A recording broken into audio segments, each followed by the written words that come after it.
Hey, everybody, how are you?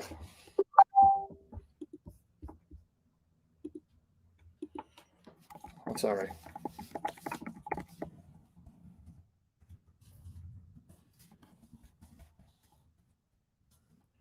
All right, sorry, guys. I'm waiting for my friend Lloyd. He's not here yet. He's waiting for me to send him the link, and I did. But hold on, I got to get everything ready. Hold on. Lloyd's there. I don't know what happened to Lloyd. Hold on. He just sent me a message. There he goes. Lloyd's right there. See, I told you. He's right here. See these guys. I could hear you, Sam. I was there. No, sorry. Someone was disturbing me on my Facebook. They always send me messages when I'm live.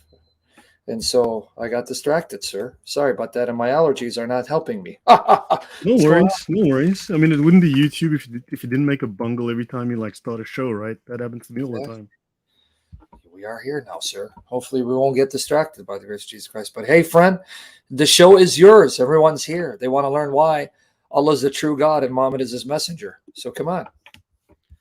Okay, well, yeah. So thanks for having me back. Any comments on the last show? Anything you want to say before we dive right in? All I remember a lot, but when I say the main point was somehow you're going to segue from last session into Hubble, and Baal. Oh, Is that what Hubal. is that what you plan on doing today? Some connection with Hubble or Yeah, we're Hubal? gonna definitely start going down that road. We're gonna Oh, start no. the pace will pick up. So I will. So let's begin right after I say the following. The following. Okay, we can begin. All right, you got it. Sorry, guys, if I look like a Mack truck hit my face because it's allergy season and allergies suck. I think this is Allah's punishment on me and Lloyd for exposing him. See? And you told me Allah's not real. Yeah, yeah. Yeah. So, ooh. Okay, so yeah, let's just dive in and see where we get. So I'm just gonna go back to one of our previous slides. I just want you guys to remind you, Göbekli Tepe is within literally walking distance, at least it would have been back in the day. It's like what, 12 kilometers of where Abraham is said to have lived. On top of that, 3 towns in that area are named after Abraham's family. So one is named after, I believe, his grandfather, his uncle, and his brother. So you've got 3 towns named after the family of Abraham, and you have the Muslims looking for the original religion of Abraham, the oldest religion in the world, which, now don't forget, Göbekli Tepe is something like 12,000 years old. It was buried, and it's known to have been in use probably for thousands of years before that happened, which means, and now you've also got this temple here, which is even older, apparently, by at least 1,000 years. So this area is known to have, we know of at least, I think, 19 of these locations in this area, which means the Muslims might then have been thinking this area is the oldest known location with the oldest known temples and the oldest known architecture in the world. This must be where Abraham got his original religion from, which we know is astrological deity worship, paganism. Just to let you So, know one thing, Lloyd, in case if you see me disappear, it's not because I'm gone. I'm in the background. I'm listening. I'm just being distracted. So I'm going to take care of distractions. So if you, I'm still listening. okay. Right. So Sam is disappearing. Not to worry. So your thoughts on that would be obviously interesting. To what do you guys think of that connection that Abraham is connected now to the oldest pagan religion in the world, and of course that Muslims were trying to find this oldest religion, this first religion, which happens to be again pagan, and so they tie this to Abraham, and Abraham's from this region. So, do you think that this makes a strong argument for Abraham being from this region and the connection that Muslims are trying to find the world's oldest religion, the first religion? Yes. Sam, your thoughts on that? Yes. In fact, what I would like to understand the fact that Abraham comes from this particular region. Do you then believe, as later rabbinic tradition stated, that he pretty much came out of a pagan family? Because you know the Yes. rabbinic tradition, which the Quran stole, that his father was actually an idol maker. I think that, look, even the Jews admit to that. I believe even they admit to that, and it's. I think they acknowledge that they come from a milieu that was definitely pagan. If you look at the original Hebrew language, it is at root in the early history. It is fairly the same as the early Canaanite languages. I think the Ugaritic. I'm not sure. I could be wrong there, but the languages are the same. So they came from the same root, and then they split off. Okay. So, in other words, this research shows, because later rabbinic tradition, which found its way in the Quran, if you guys are not familiar, and I'm going to try to speak as less often as possible because I want to give them all the time, but I just want you guys to understand, when you read the Quranic narrative, you're going to find stories of a young Abraham smashing idols because his people were involved in idolatry. His father was involved in idolatry, and Abraham smashed the idols, and that got him in trouble and actually got him thrown in the fire. And Islamic tradition says it was because the king Nimrod persecuted him. Now, if you guys don't know this, a lot of that comes from rabbinic Judaism.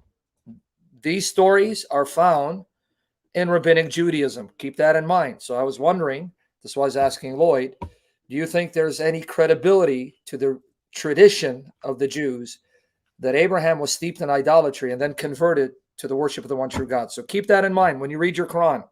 I don't know if you know this. Many of you may not have read the Quran. There are stories of Abraham smashing the idols of his people because his father was involved in making idols. And yet this is not something the Quran made up. It was taken from Jewish sources, rabbinic Judaism. So keep that in mind. So go ahead, brother. I just want to clarify why I asked that question. Okay. Yeah, also we'll find later as I go through the series, you'll find that there's actually a story of Muhammad who goes into the Kaaba and he starts to smash all the idols, but Muhammad doesn't do them by hand. He always has to do one better than any story of any figure in the Bible. Muhammad takes his cane and he points his cane at the idols, and any idol that he points his cane at falls to the ground and smashes itself. So, but before he says it, he will say a quote from the Quran. So he'll quote this one passage, but we'll get to that later. So he will point his cane, say these words from the Quran, and the idol will just basically fall down and break itself. So yeah, that's the Islam going one better than Abraham. Okay. Okay, so it's time. Okay, so let me continue here. So I will cancel that. We'll go to here, and then we'll begin with the new session. Okay, so let's continue. So we're going to look at the word mu, right? Now, mu, so mu, right? We're going to have a quick look at Arabic grammar. I thought it's going to be very important to look at some Arabic grammar. Okay, now, the Sharia. Sharia enables Muslims to bring their lives in line with the will of Allah. So a Muslim is Sharia compliant, right? The word, sorry, you know what? I've made a wrong mistake here with my little guy. Oh, contains. Okay, so the word Muslim contains its Arabic meaning in its definition. The word Muslim in Arabic has two parts: the mu prefix, and I'm gonna have to do this again and fix this poor guy. Let me just move my little cow guy out of the way here. Thanks, cow guy. Right. There's two parts: the mu prefix, right, and the triliteral root of the word Islam. So mu and then SLM, Islam, right? And we will see as we go through, and I have shown you already that SLM originally referred to the star god Shalim. It was originally referenced to a pagan god. It was not originally a reference to shalom or peace. So the word Islam is a verbal noun that means submission. So when mu is prefixed to such an Arabic root, right, the resulting noun means a person who does the thing that the root word denotes. So mu, the word mu always comes before mu, someone who does this. Like if you were a carpenter, you would be mu carpenter, someone who does carpentry, right? Muslim, one who submits to what? Allah's will, which is the Sharia, Islamic law. Thus, a Muslim is by definition Sharia adherent, because that's what the word means. If someone claims to be a Muslim or converts to Islam, was born into Islam, and does not apostatize or separate, it is reasonable to conclude that such a person is Sharia compliant at a minimum, right? It is implied unless and until they demonstrate otherwise. The converse is also true. One who does not submit to Sharia, who does not adhere to Sharia, does not meet the linguistic definition of Muslim. Now, the word mu is important, but I want to clarify that. Okay. I'm going to skip over this, but So Muslims are required to do various things. Okay, so we'll skip over that. Now the word mu. Earlier in history, we had the word ma. Right. So Makoraba. So last week we did where is Makoraba, right? We know it's in Yemen.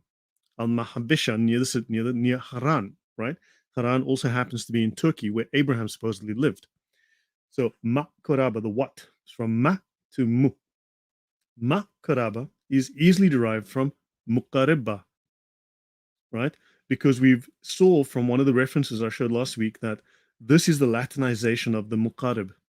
Makoraba is the Latinization of the Yemeni Arabic muqaribba. Muqaribba are priest kings who served the will of Allah al-Makkah, because one of the names of al-Makkah, the moon god of Babylon and the moon god of Yemen and the moon god of Arabia, the chief deity in the pantheon of Arabia, was known as al-Makkah, but he was also known as Allah. He was the Allah, right?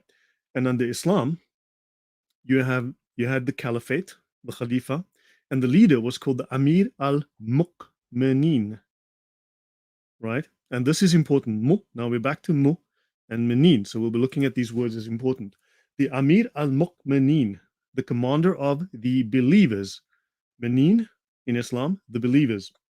Okay. Amir al-Muslimin, commander of the Muslims, which the Almoravids first assumed. So the term Muslims comes from the Almoravids. They were part of an Umayyad group, right? So the Muslims, before they were called, now we know they were called the Saracens, we know they were called different things. The believers, they were called the believers, they were called the Saracens, they were called other things, and then eventually they became the Muslims. But about 200 years down the line only, they became the Muslims, right? So there's a small group called the Muslims because the believers was the title that the Umayyads were using, and this group, not to try to take authority that they didn't have and incur the wrath of the Umayyads, they called themselves the Muslims, the Muslimin. When the Abbasids eventually supplanted the Umayyads, the Abbasids to create a culture and a definition that was different from before, to separate, they took on the term and made popular the term Muslim or Muslimin. So Amir al-Muslimin, a title which the Almoravids first assumed in contradistinction to the Amir al-Mu'minin, right? The latter title was borne by independent dynasties. The Almoravids, however, recognized the supremacy, of the Abbasids, my fault, and did not wish to arrogate to themselves the title of the caliphs, who were called the Mu'minin. So they established a sub-caliphate with a title of their own, the Muslimin, right?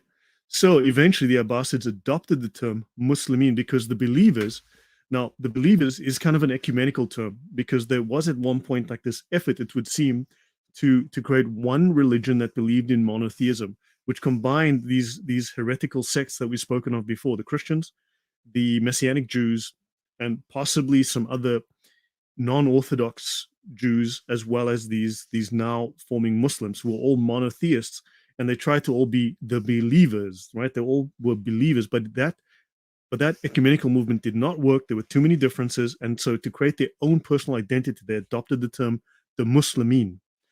Any thoughts from you, Sam, before I move on? Yeah, I want people to understand the stuff he's saying is not something that is controversial, meaning he's making stuff up as he goes along, and he's just coming up with stuff that is laughable. What he just said about the title, El Mu'minin or El Mu'minun, boy, these Arabic terms. There's actually one of the premier scholars of Islam. His name is Fred Donner. Fred Donner.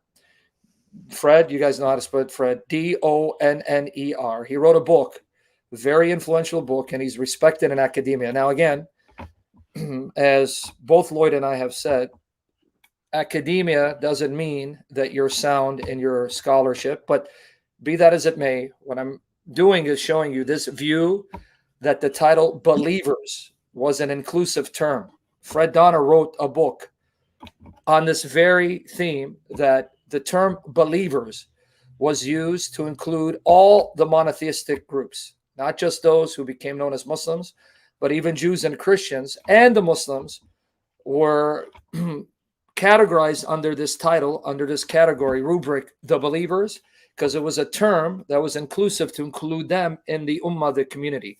So what he's telling you is stuff that even those in academia have argued for. Fred Donner, get his book on the believers.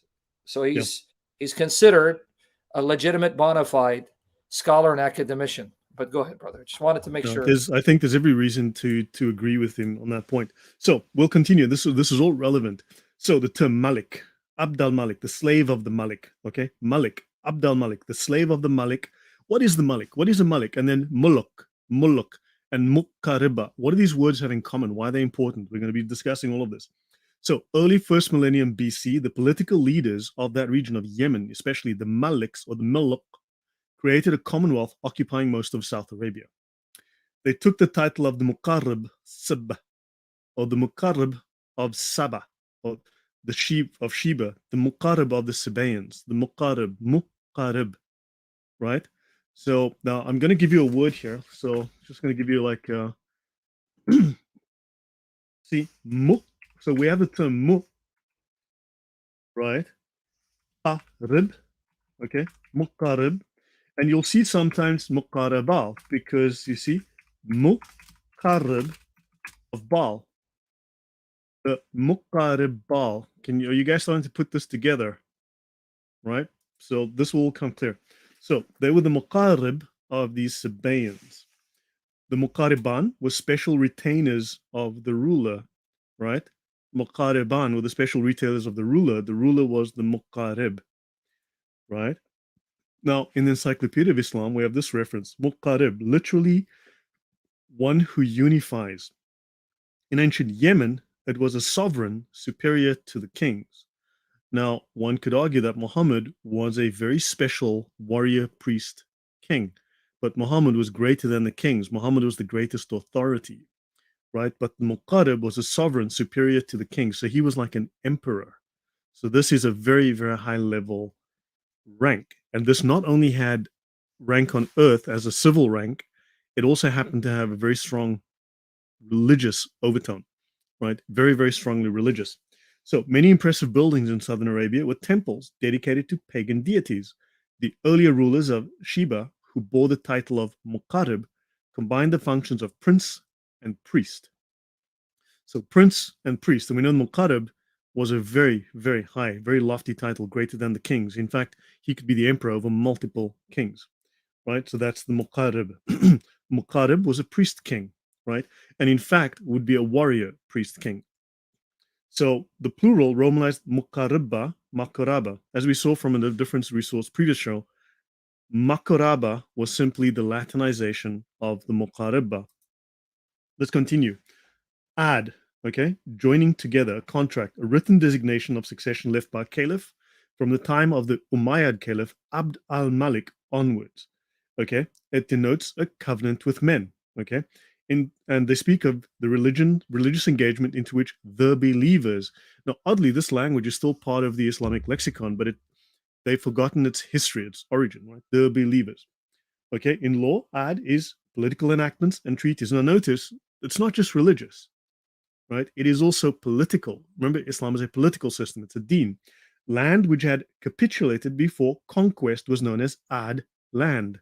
Right? That's political overthrow. That's invasion. And in mysticism, ad is the covenant, vows which vary in different orders with which the dervish, this now again is your Sufis, is introduced into the fraternity. So these words, notice these words have quote unquote religious meanings, but also political meanings, military meanings, as well as meanings in terms of mysticism and magic.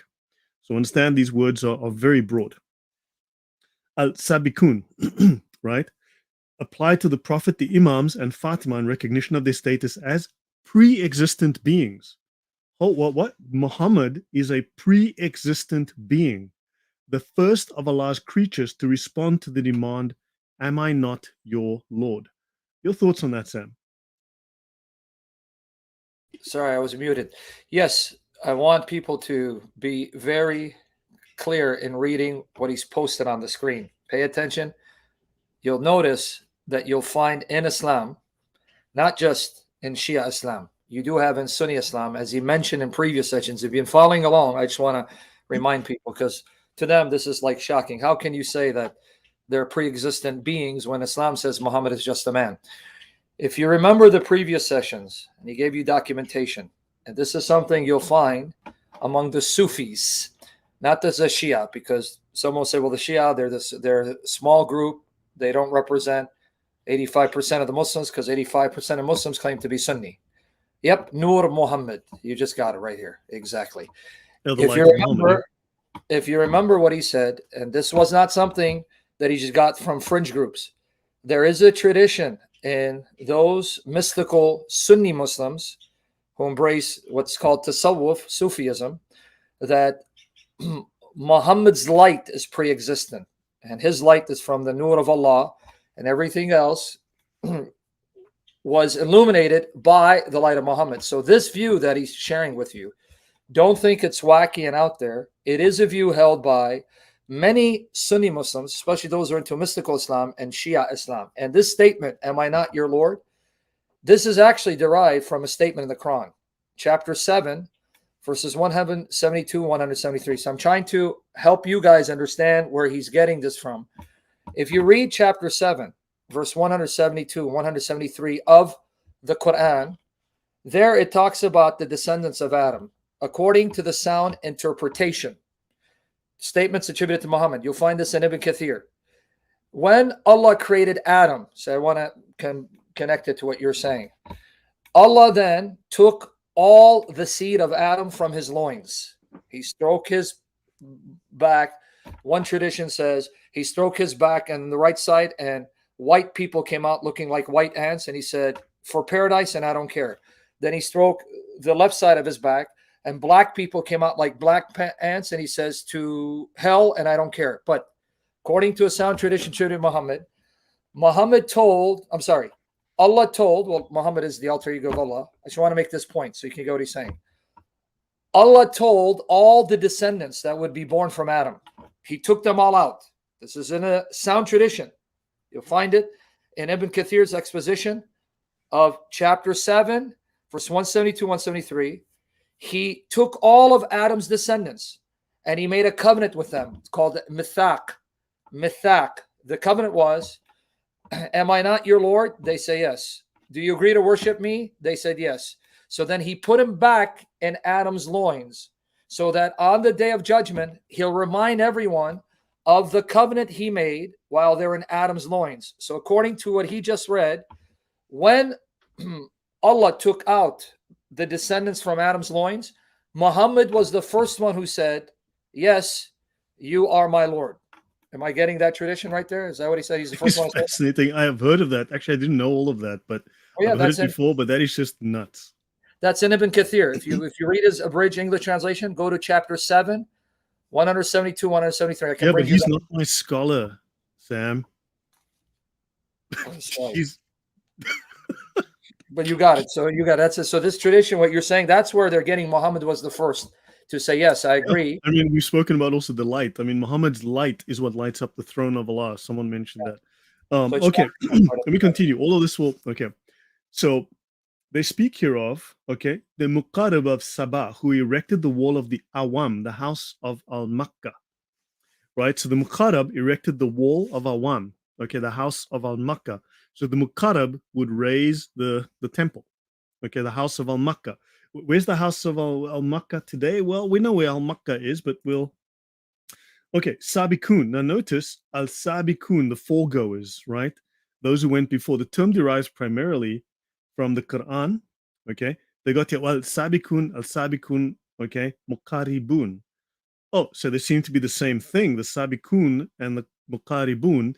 So hold on, hang on. The Quran speaks of the Muqaribun, who are the foregoers, the ones who come before. Now suddenly that's an odd thing, and they speak of the Sabaqnahum, the Sabah, the Sabaqnahum. How could we not be superior to the angels since we preceded them? We were the Sabaqnahum in knowledge of our Lord. So hold on, these people from Sabah, the Muqaribun, they are superior in religious knowledge. These people are important. They are the foregoers, okay? Which is very, very unusual. The first of God's creatures to respond to the demand, am I not your Lord? The weird part is these Sabiqun, these Muqaribun, these people of Sabah are pagans, outright Babylonian pagans. So this starts to look a little odd now that the Quran actually recognizes this. So South Arabia, led by a Muqarrib, a sovereign superior to the kings, whose name means unifier. Now, the unifier here means a military conqueror who will unify by means of force, right? Qarabil. Now, I just mentioned earlier to you guys, Qarib-ili, the name comes up, Muqarribil, Muqarribal. The one who does the will of Baal. Okay, this is what we're going to start seeing. Qarib, the Qarib of El, the Qarib of El. What was the name of the Canaanite god that the Jews had to fight against? El. These are the Qaribs of El. The one who does the will of El. All right. So the building of the temple of Al-Muk, the great god of the Sabaeans in the center of the town. So they built the temple of Makkah. Okay, it keeps coming up. They speak of in South Arabia, the kingdom of Sheba, with its capital at Marib, was the leading state in the first millennium BC. It was very important, very powerful. It was formed by a tribal confederation headed by a ruler who was given the title of the Muqarrib, right? They speak of Solomon and the queen of Sheba, see Bilqis. And so, okay, never mind. This is not too important. The queen of Sheba is going to be another story. But they say the queen is not an otherwise attested historical figure. There's no reference to a queen in any Sabaean inscriptions, although queens of the Arabs are cited in several 8th century BC Assyrian inscriptions. So in other words, they're just saying there's no outside attestation of the queen of Sheba being a real figure.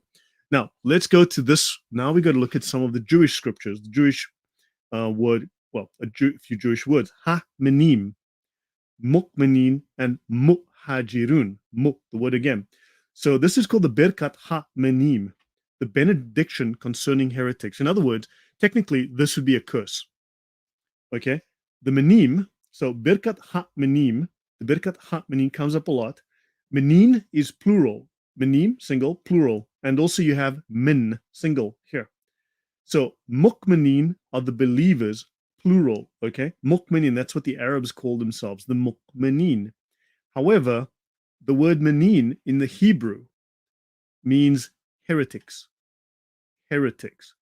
So remember, the Christians were called Christos, right? The believers of Christos, right? And they eventually said, yes, we are. And they took, so what was technically an insult levied against people who followed Christ, Christians said, yes, we are. And they took it and they said, yeah, we adopt this name.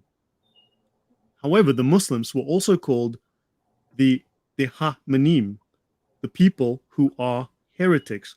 And the Muslims eventually said, yeah, that's us. We're the heretics. Thank you. Right? So in the Hebrew, min is heretic. In the Arabic, mu'min is a believer. That's right. Reversed. Right? So mu is just the prefix assigning the next word to the person, one who. Min is a heretic, is a believer. And now they even call themselves Muslimin. Yeah. Let me confirm what you're saying. Sorry? In rabbinic tradition, followers of Jesus were called minnim, plural. The im is plural. So a follower of Jesus is called a min. This is a statement in rabbinic tradition in reference to those Jews who follow Jesus. So what he's telling you, brethren, this is a fact. Let me repeat what he's saying, because this is interesting, how he's connecting terms that Muslims have taken and revamped that are originally referred to pagans and inheritance, like the word hunafa, hanif, from Syriac, khenfa, that meant a pagan. Now here you have the word min, which was used for those Jews or those followers of Jesus. In the Talmud, followers of Jesus are called min im. Im is plural. Im is plural. So it means those heretics. And heretic is min. So this word min was used at first to refer to heretics who believed in Jesus. So it's interesting that min is now adopted in the Arabic language as something positive. So keep that in mind, guys. Listen to what he's saying. So go ahead, brother. And one has to wonder if they were heretical believers in Jesus in the beginning, which claim has been made historically. Yes, exactly. So one has to wonder. Okay, so there's this word mene. Actually, hold on. Maybe I need to bring this up. Let me actually, yes, I may need to actually reference this document. Mene. Okay, so let me do this. I'm actually going to do this exact thing.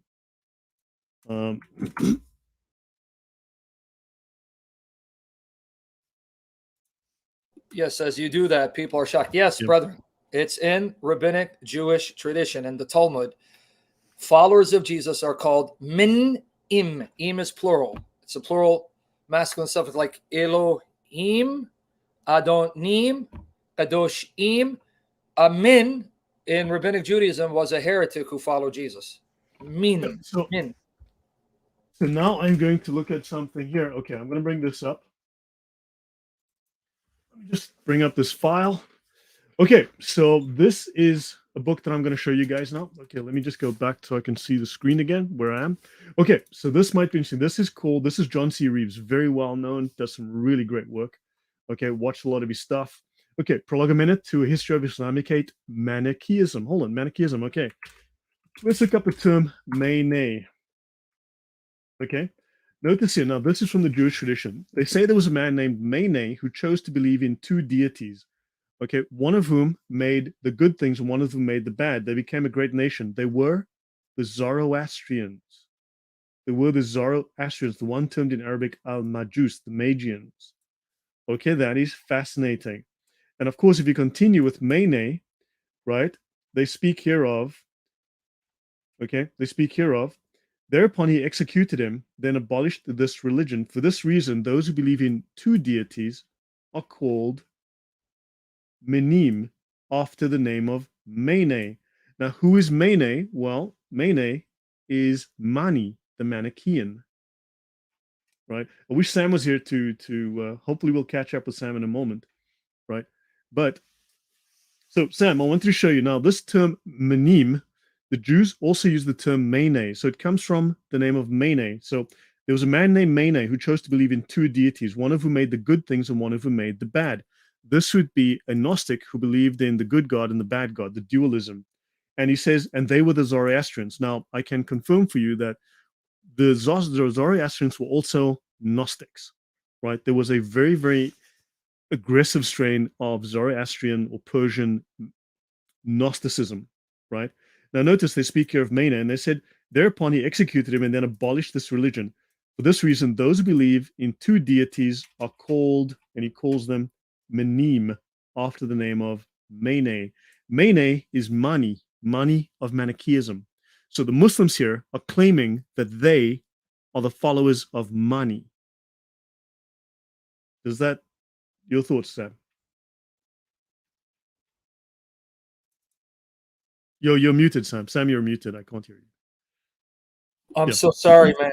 I'm telling you, the genie is attacking me because of you. Ever since you started the series, these genies have been attacking me and not leaving me alone.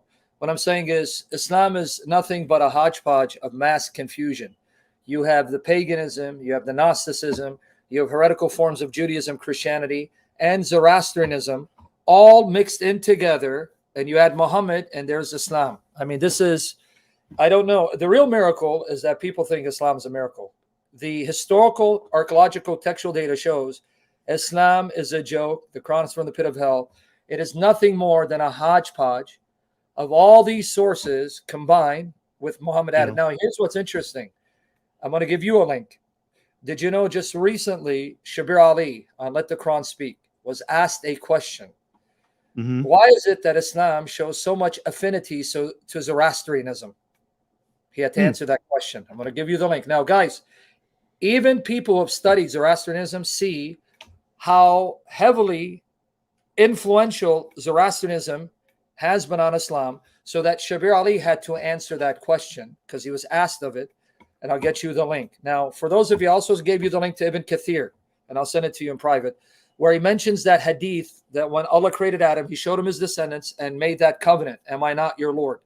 So keep that in mind. So go ahead, brother. Yeah. Okay. So hopefully this shows that this idea of them being called the Menims, they were not Orthodox Christians. They were fake Christians. They were Gnostics. So Zoroastrians, Manichaeanism, Mani. So now you've got this link from the Jews calling that this historical link. Okay. Let's continue. Muqarrib to Malik. So the word Muqarrib means priest kings or federators, right? They would be using military force to federate, to join. In the 4th century BC, the title was replaced by the word Malik. So they replaced the term Muqarrab with the term Malik because they wanted to separate from the Yemeni origins. So they wanted their own term. So they adopted the term Malik, the king. Who was Malik? Who was this king? Well, the heavenly king, of course, right? The title of the ruler who held primacy over tribes linked by a covenant, the Ad. We spoke of that. And Muqarrab is a South Arabian hegemon, head of a confederation of South Arabian shabs headed by the kings of the Malik, right? The Malik. It is clear that early 800 to 400 BC, political authority resided with one leader, a Malik, a king of his own ethnic tribe, appointed as Muqarrab of a council of tribal elders. So the Muqarrab issued edicts that carried out the decision of the council and presided over building projects, ritual hunts, sacrifices. Some of the most famous inscriptions of these Maliks record the military conquests of the Muqarrabs, who were evidently successful in confederating tribal groups through the rites of pilgrimage, and then using social cohesion to conscript military forces, according to scholar Joy McCorriston. So understand, this was a military authority, a warrior, priest, king, right? It wasn't simply a religious term. Hegemon is something such as a political state, having dominant influence or authority over others, possessing hegemony. So this is a political/military term. It means you are dominating. Now let's look at Hubal. Hubal, okay? So Ha-Malak, Molek, or Molek, same as Malcolm, okay? This is some very early Hebrew scripture, Ha-Malak. So Hubal was a god worshipped in pre-Islamic Arabia. No surprise there.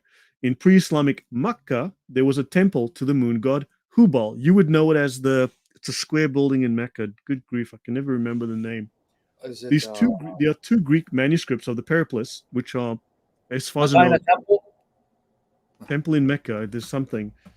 Ooh, can never remember. The Medina Temple, man, in Chicago. No, yeah, the Kaaba. Yeah. I knew the name would come to one of us. So the two Greek manuscripts of the Periplus used the Latinized Karabal, right? The name represents a transcription of the Sabine name Karabal, blessed by or following God. Now, following God, the god El. El was the Canaanite god. El was also a title of the main god of the pantheon, which happened to be the Babylonian religion as well, which was the god Makkah. Okay, fascinating. Let's continue. It was a royal name shared by numerous South Arabian rulers, blessed by or following Baal, the Karab of Baal. Karabal. That was their god, blessed by the Muqarrab. Okay, blessed by or following Baal. So the term Hu. Okay, Hu, Baal, Hu. The term Hu, just by of sheer coincidence. Okay, Huwa, in Arabic, meaning he, a pronoun. A name of or for God in Sufism, Islamic Sufism, literally Hebrew and Arabic for the English third person. It is used to avoid attribution of a grammatical gender to Allah, because Allah is genderless. Allah has no gender. God, the God of the Bible, says, I am he. I am masculine, right? God happens to identify as male. Yep. Now, what is interesting, if you go to Huwa, Hawi, saying, plural, Huwa, if you go to the Encyclopedia of Islam, Huwa translates as a snake charmer, an itinerant mountebank. In other words, a con man. Snake charmer. He charms snakes. Serpent. A con man. Allah's the great deceiver. Serpent. Satan. Yeah. Allah. So Nicodemus Serpicus says, so Allah is Babylonian pagan god of the moon. Yeah, we're starting to get there. Yeah, you're starting to get it now. Okay, moving on. So now let's look at the Carthaginians. They practiced child sacrifice after decades of scholarship denying that the Carthaginians sacrificed their children. New research has found overwhelming evidence that this ancient civilization really did carry out the practice, right? So Josephine Quinn of Oxford University's Faculty of Classics, an author of the paper that was published in the journal Antiquity, said it's becoming increasingly clear that the stories about Carthaginian child sacrifice is true. This is something the Romans and the Greeks said the Carthaginians did. It was part of the popular history of Carthage. Children, male and female, mostly a few weeks old, were sacrificed by the Carthaginians at locations known as Tofits. The practice was also carried out by their neighbors at other Phoenician colonies in Sicily, Sardinia, and Malta. And of course, dedications from the children's parents to the gods are inscribed on slabs of stone above their cremated remains, ending with the explanation that the god or gods concerned had heard my voice and blessed me. They worshipped the god Baal Hamon, meaning the face of Baal. Okay, that's the University of Oxford, right? That's their paper. Baal's going to be very important to us. So the Carthaginians, the examination of the skeletal remains and the associated grave goods and the stelae show that the Phoenicians did indeed practice child sacrifice. This claim was made in the 60s. The Italians said it. Well, scholars said it, but the Italians didn't like that it smeared the good name of the Italians and they pushed back. But now the evidence is overwhelming. So detestable was the practice of child sacrifice in Israel that Jeremiah prophesied that the valley of Hinnom, Baal Hamon, right? Who knows? Might be linguistically linked, would become the valley of slaughter, because there the Lord would judge and punish those who engaged in child sacrifice.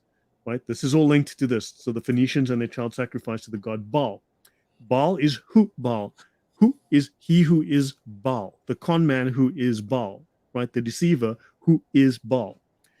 Deus had an idol belonging to Amr bin Humama al-Dawsi. That's obviously that's definitely could be not sure. Is that Orthodox or is that Buddhist? Can't tell that name.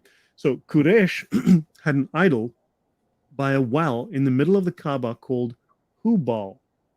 Wait, the Quraysh had an idol by a well in the middle of the Kaaba called Hubal. Okay, fine.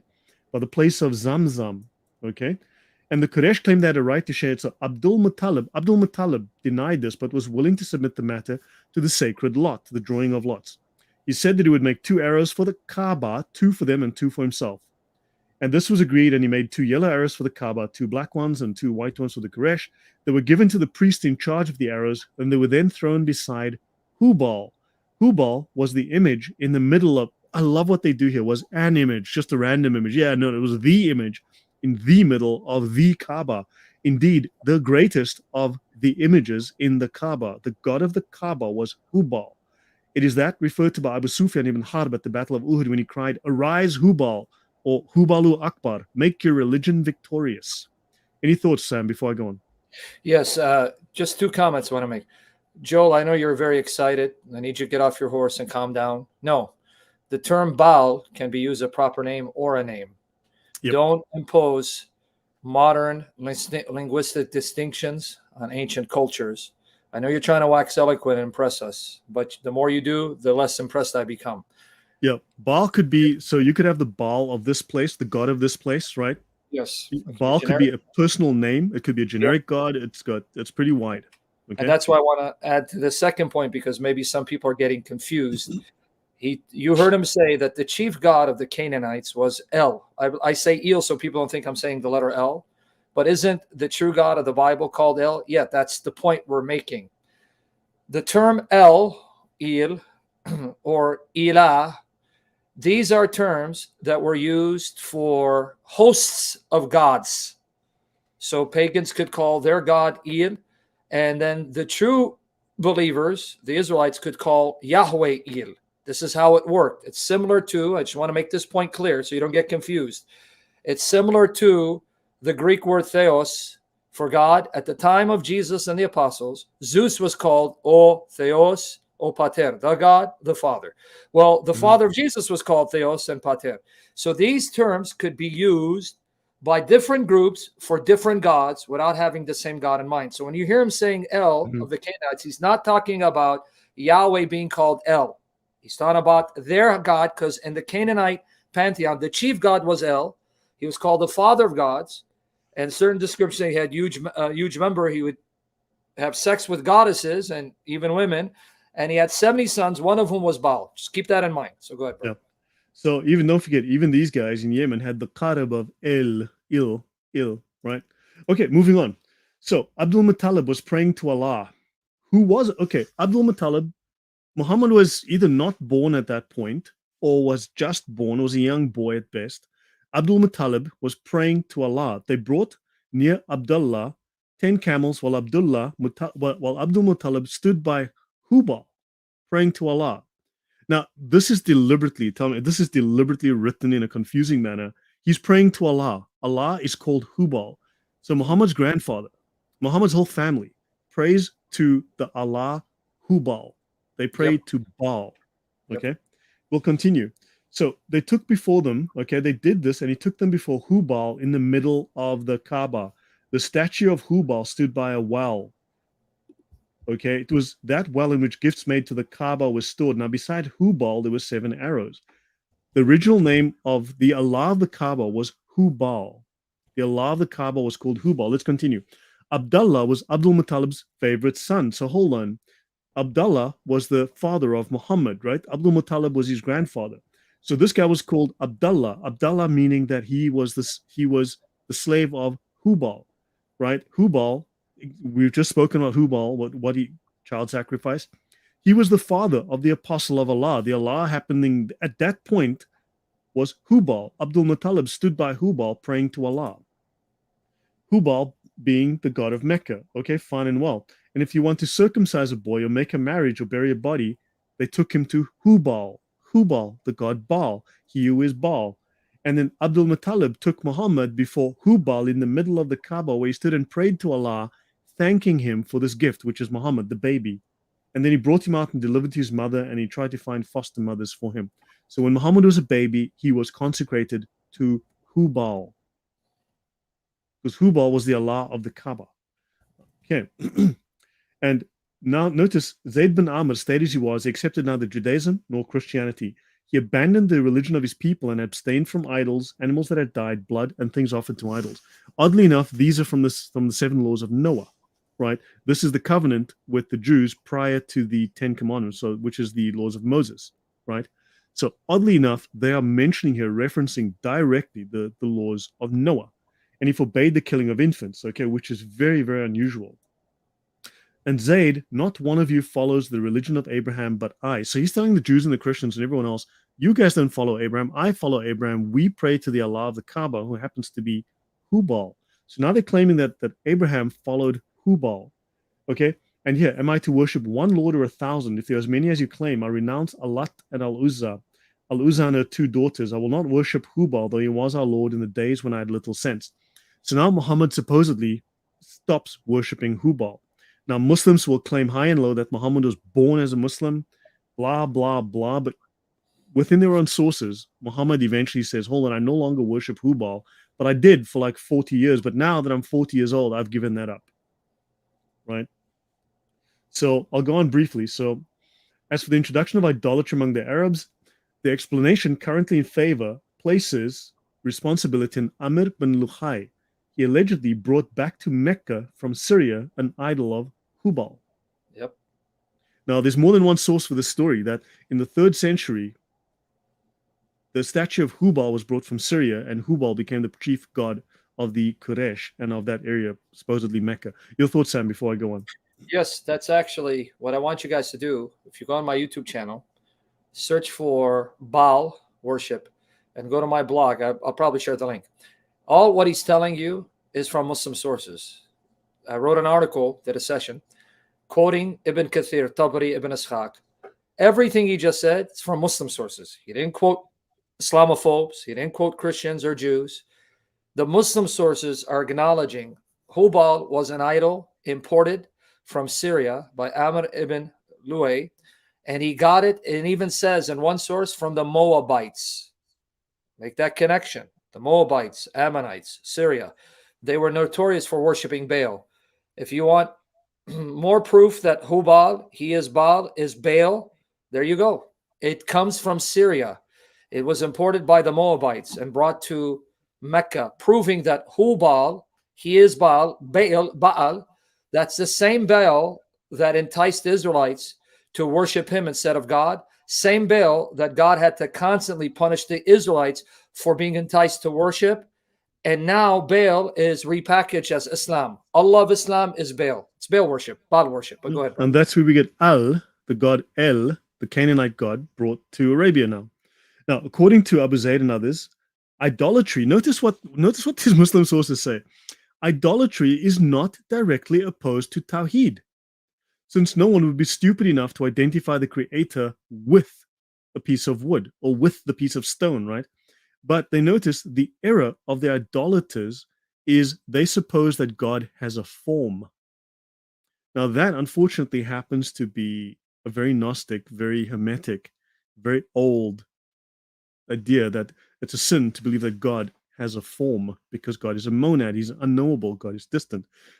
This is an entirely Neoplatonic / Gnostic Hermetic idea. So the era of idolatry is not to worship an idol. It is to believe that God has a form because God is unknowable. God is ineffable. Not in the Christian sense, but in the Muslim sense, God lives far away in the pleroma, and he would never deign to come to the dirty world of matter.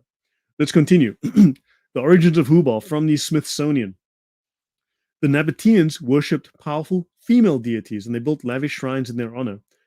Archaeologists were stunned by the evidence for the worship of female deities in the ancient city of Petra long before the introduction of Islam. Now we're going back to Dan Gibson. The Nabateans worshipped 3 female deities: Alat, the goddess; Al-Uzza, the powerful one; and Manat, the goddess of fate. Now look, when you read some sources, they are sisters, in some they're mother and daughters, and man, there could be fraternal uncles for all I know in a different source, but you'll find different views, okay? And sometimes Alat is Al-Uzza. They're actually the same goddess, 2 different names. So sometimes it's only 2 with 3 different names, right? So you'll find different sources there. Dr. Glenn Corbett from the American Center for Oriental Research in Jordan said the Nabateans themselves, who lived in Petra, seem to have worshipped in particular the goddess Al-Uzza, who is simply termed the mightiest. Okay, fine and well. So let's go to Arthur Jeffrey. The Quran mentions 2 prophets. It claims of prophets from infancy. Of John, we read in Quran 90, verse 13. Oh, John, take the book with strength, and we gave him al-hukm, okay, the prophetic office. Now, the hukm is, of course, we all know this, the hikmah, right? Let's continue. The hikmah, right, that's the hikmah, the wisdom, right, the wisdom. Right, the word hikmah derives into Islam from someone called Hermes, okay? Hermes is Hermes Trismegistus, right? Hermes Trismegistus is the Egyptian god Thoth. Okay, sorry. Hermes is the Egyptian god Thoth. It's the Greek god Hermes and the Roman god Mercury, right? This guy is the founder of course, Madame Blavatsky. If you've watched Helena Blavatsky, she's Hermes. Hermes Hikmah, my bad. So, now, Hermes, okay, Hermes Trismegistus is the second prophet mentioned in Islam, the second prophet mentioned in the Quran, the very second. His name is Idris. Right, so Idris is the Egyptian god Thoth, who was combined with the Greek Hermes to become this god. But this is a pagan god, supposedly, according to the sources, contemporary with Moses. And he brought the wisdom. He brought the wisdom of the ancients. So Idris in Islam, the second prophet mentioned in the Quran, is actually a pagan god. Your thoughts, Sam, before I go on? So far, you've been confirming something I've said, that Hubal, Baal, this is nothing more than Baal worship. And you're making the connections with all these gods and goddesses, because I think people may not understand. Throughout the cultures, these gods and goddesses are actually mutations of the same gods and goddesses. So what we would call Zeus, someone else would call Baal or Jupiter. So you're showing how it all converges and it becomes Allah of Islam. Keep in mind what he's doing. He's showing you all these clusters of gods and goddesses are now going to converge into Islam. So Allah is that Baal, Allah is that Zeus, Allah is that Jupiter, Allah's all these pagan gods. And that's exactly what one scholar 70 years ago stated. They rolled them all into one. Yes. Follow the trail. So he says, I'm a servant of God. Nice. This is the Quran mentioning Jesus. He has given me the book and made me a prophet. Now, this is Jesus from the Gospel of the Infancy and the John of the Mandean Gnostic teachings. Now, hold on. These are words taken from the Gospel of the Infancy, the Arabic Gospel of the Infancy, a known Gnostic text. This is not Orthodox Christianity. This is word for word lifted, plagiarized from the Gnostic Gospels. And of course, we already saw that the Manim are the Mandaeans, who are by no means Christians. They hate Christianity, but they were called Christians for some reason by the Muslims, right? Allah says to Muhammad, did he not find thee an orphan and give thee shelter, find thee wandering in error and guide thee? Of course, now they want to claim in error just means he was without parents or whatever. So the word Dalan and Hada make it obvious that the reference is to his being found by Allah in a false religion and then guided to the true, as the older exegetes recognized. Later efforts by modern apologists are to claim this is being taken into his grandfather's home. So they're trying to whitewash the fact that Muhammad was actually worshipping pagan gods. Now, few details of Muhammad's domestic life with his first wife Khadija are preserved, but there's a passage in the Musnad of Ahmad ibn Hanbal, one of the founders of the four schools of fiqh, who is a Sheikh al-Islam, not just a Sheikh al-Islam, who is a Mujtahid Mutlaq, in other words, perfect, absolute scholar, which mentions their custom of evening prayer. In this tradition, a neighbor of Muhammad's and Khadija says, he overheard Muhammad saying to his wife, "O Khadija, by Allah, I will not worship Allah, nor Al-Uzza. By Allah, I will not perform worship to Allah and Al-Uzza again." But Khadija said, "Leave Allah and leave Al-Uzza." The neighbor adds, "These were their idols which they used to worship and then go to bed." This is in the Muslim sources by one of the foremost founders of the schools of fiqh. Right. So in Kitab al-Badi, blah, blah, blah, al-Maqdisi, according to the ancient authority of Al-Qatada, the first son Khadija bore to Muhammad in the Jahiliyyah was named Abd Manaf, the servant of Manaf. Who is Manaf? Well, we're going to find out that Manaf is a star god. He's one of the pagan gods in the pantheon, the child of the moon and the star, right? Of the moon and the sun, right? Manaf was an ancient idol venerated by the Quraysh, one of the most important divinities at Mecca. So Muhammad named a son, according to Islamic tradition, after a pagan god. Manaf, pre-Islamic god, worshipped among the Quraysh and other tribes of Northwest Arabia. Okay, from that, so we know this from Muslim scholars. Okay, he was an astral deity. His idols were located in the Kaaba. Okay, fascinating. Okay, Manat, Manaf and Manat, the male and female. Now, they might be brother and sister, or they might be complementaries, opposites. They could well be the same god, just sometimes they gender swap. Important female deity of the pre-Islamic period. She's usually associated with Alat and Al-Uzza as the daughters of Allah. Evidence from the Near East show this goddess was very ancient. Her name appears in Akkadian, and one of the names associated with her is Ishtar. Ishtar also happens to be Manaf. Ishtar, we've covered her before. We'll come back to her again. In Palmyra, she's a seated deity holding a scepter.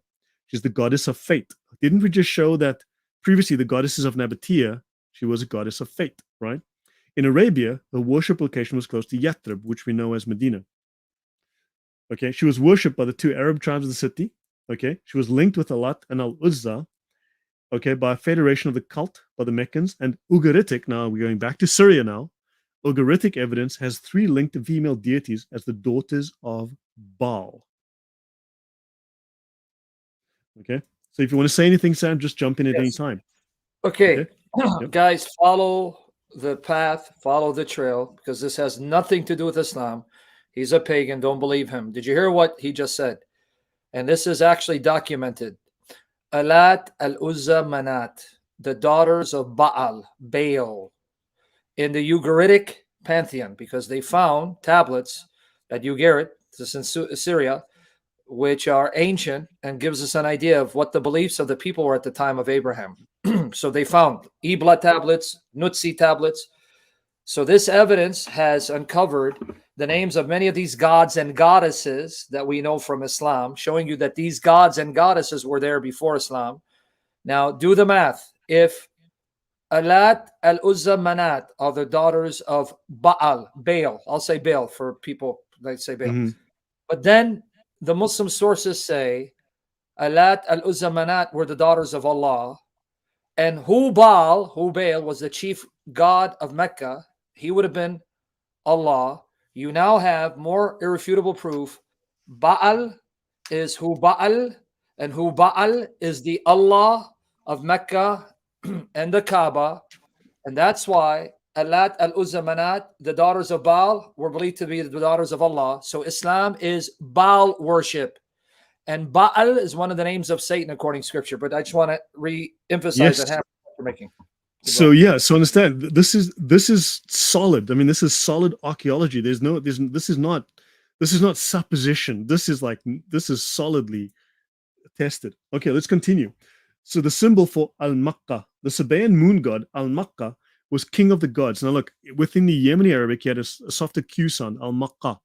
Whereas when it went to Arabia, it became Al-Makka, Makkah, right? The sound changed. The Ka became Ka, right? He was king of the gods, similar to the Mesopotamian moon god Nana, also known as Shin or Nanar or Nana Shwen, one of the oldest deities in the Mesopotamian pantheon. Al-Makka was the main god for Yemen and Aksum, before Christianity with Shamash, the sun god. Somalians also worshipped Al-Makka, though some Somalis and Kushites worshipped Waq. Waq happens to be Al-Makka too. Look, it's all the same god. Okay, now I want you to have a look. This is the symbol of Al-Makka. You will see a crescent and a star. Here you'll see just the crescent. Okay, but it's probably got nothing to do with Islam, right? That there's a crescent and a star here, Sam. Nothing. Just sheer coincidence, right? They just nothing whatsoever. You're nothing. Just a scholar, and you are a gossiper, and you are a munafiq and a kafir. Nothing to do with Islam. You've convinced me to become Muslim. I was getting worried for a moment because Muslims and us, we worship the same God, and they love Jesus. So yeah, I was getting worried for a moment. Yeah. You're telling me they don't worship the same God, and they don't have the same Jesus? Man, no, that's what they told me. They assure me. So let's move on. Nabonidus, Temple of Shin, Nana. So Nabonidus glorified Shin. Shin replaced the previous god, okay, Marduk. Marduk was Jupiter, right?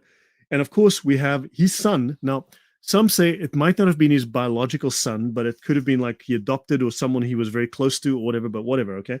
His son was Belshazzar. Belshazzar is, as you mentioned last time, he's mentioned in the book of Daniel, okay, when Daniel, the finger on the wall, right? So he lived 10 years in Tamar, Saudi Arabia. So maybe we should go there. Maybe I should just bring up the map. Okay, let me go to Google Earth and we'll go to Tamar. Okay, so Tamar, Saudi Arabia is up here somewhere. Here, Tamar.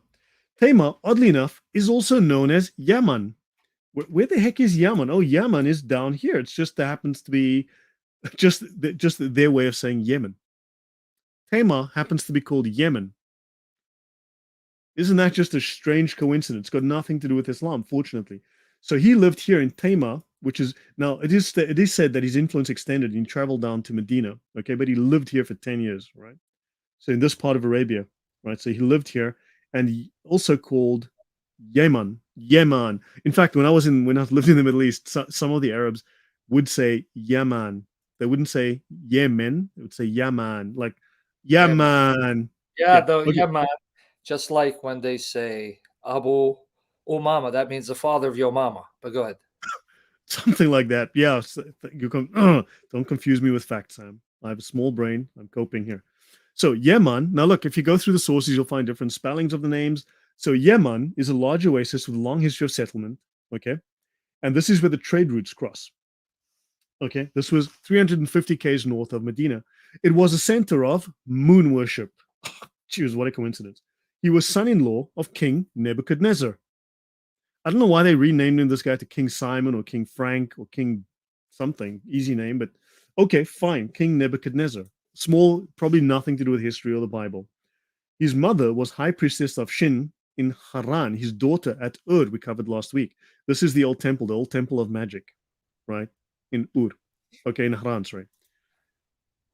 Abraham's origin is in Ur, don't forget, in Haran, okay? So we discussed that already in brief. The word Yatrib appears in an inscription found in Haran, Turkey, belonging to the Babylonian king Nabonidus. So he was probably in Yatrib, and his influence extended at least down to Medina today, right? So this is what they controlled. They controlled the area all the way down to Medina. And I mean, I'm not going to say that they could not or would not have gone down to Mecca, but somehow Yatrib existed. Okay, this was the area of influence here. This was the Fertile Crescent.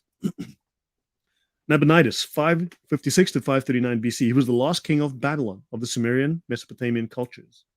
He was related to Nebuchadnezzar. He had a childhood in Sabian, Haran, in Turkey, a major site of worship for the moon god Sin.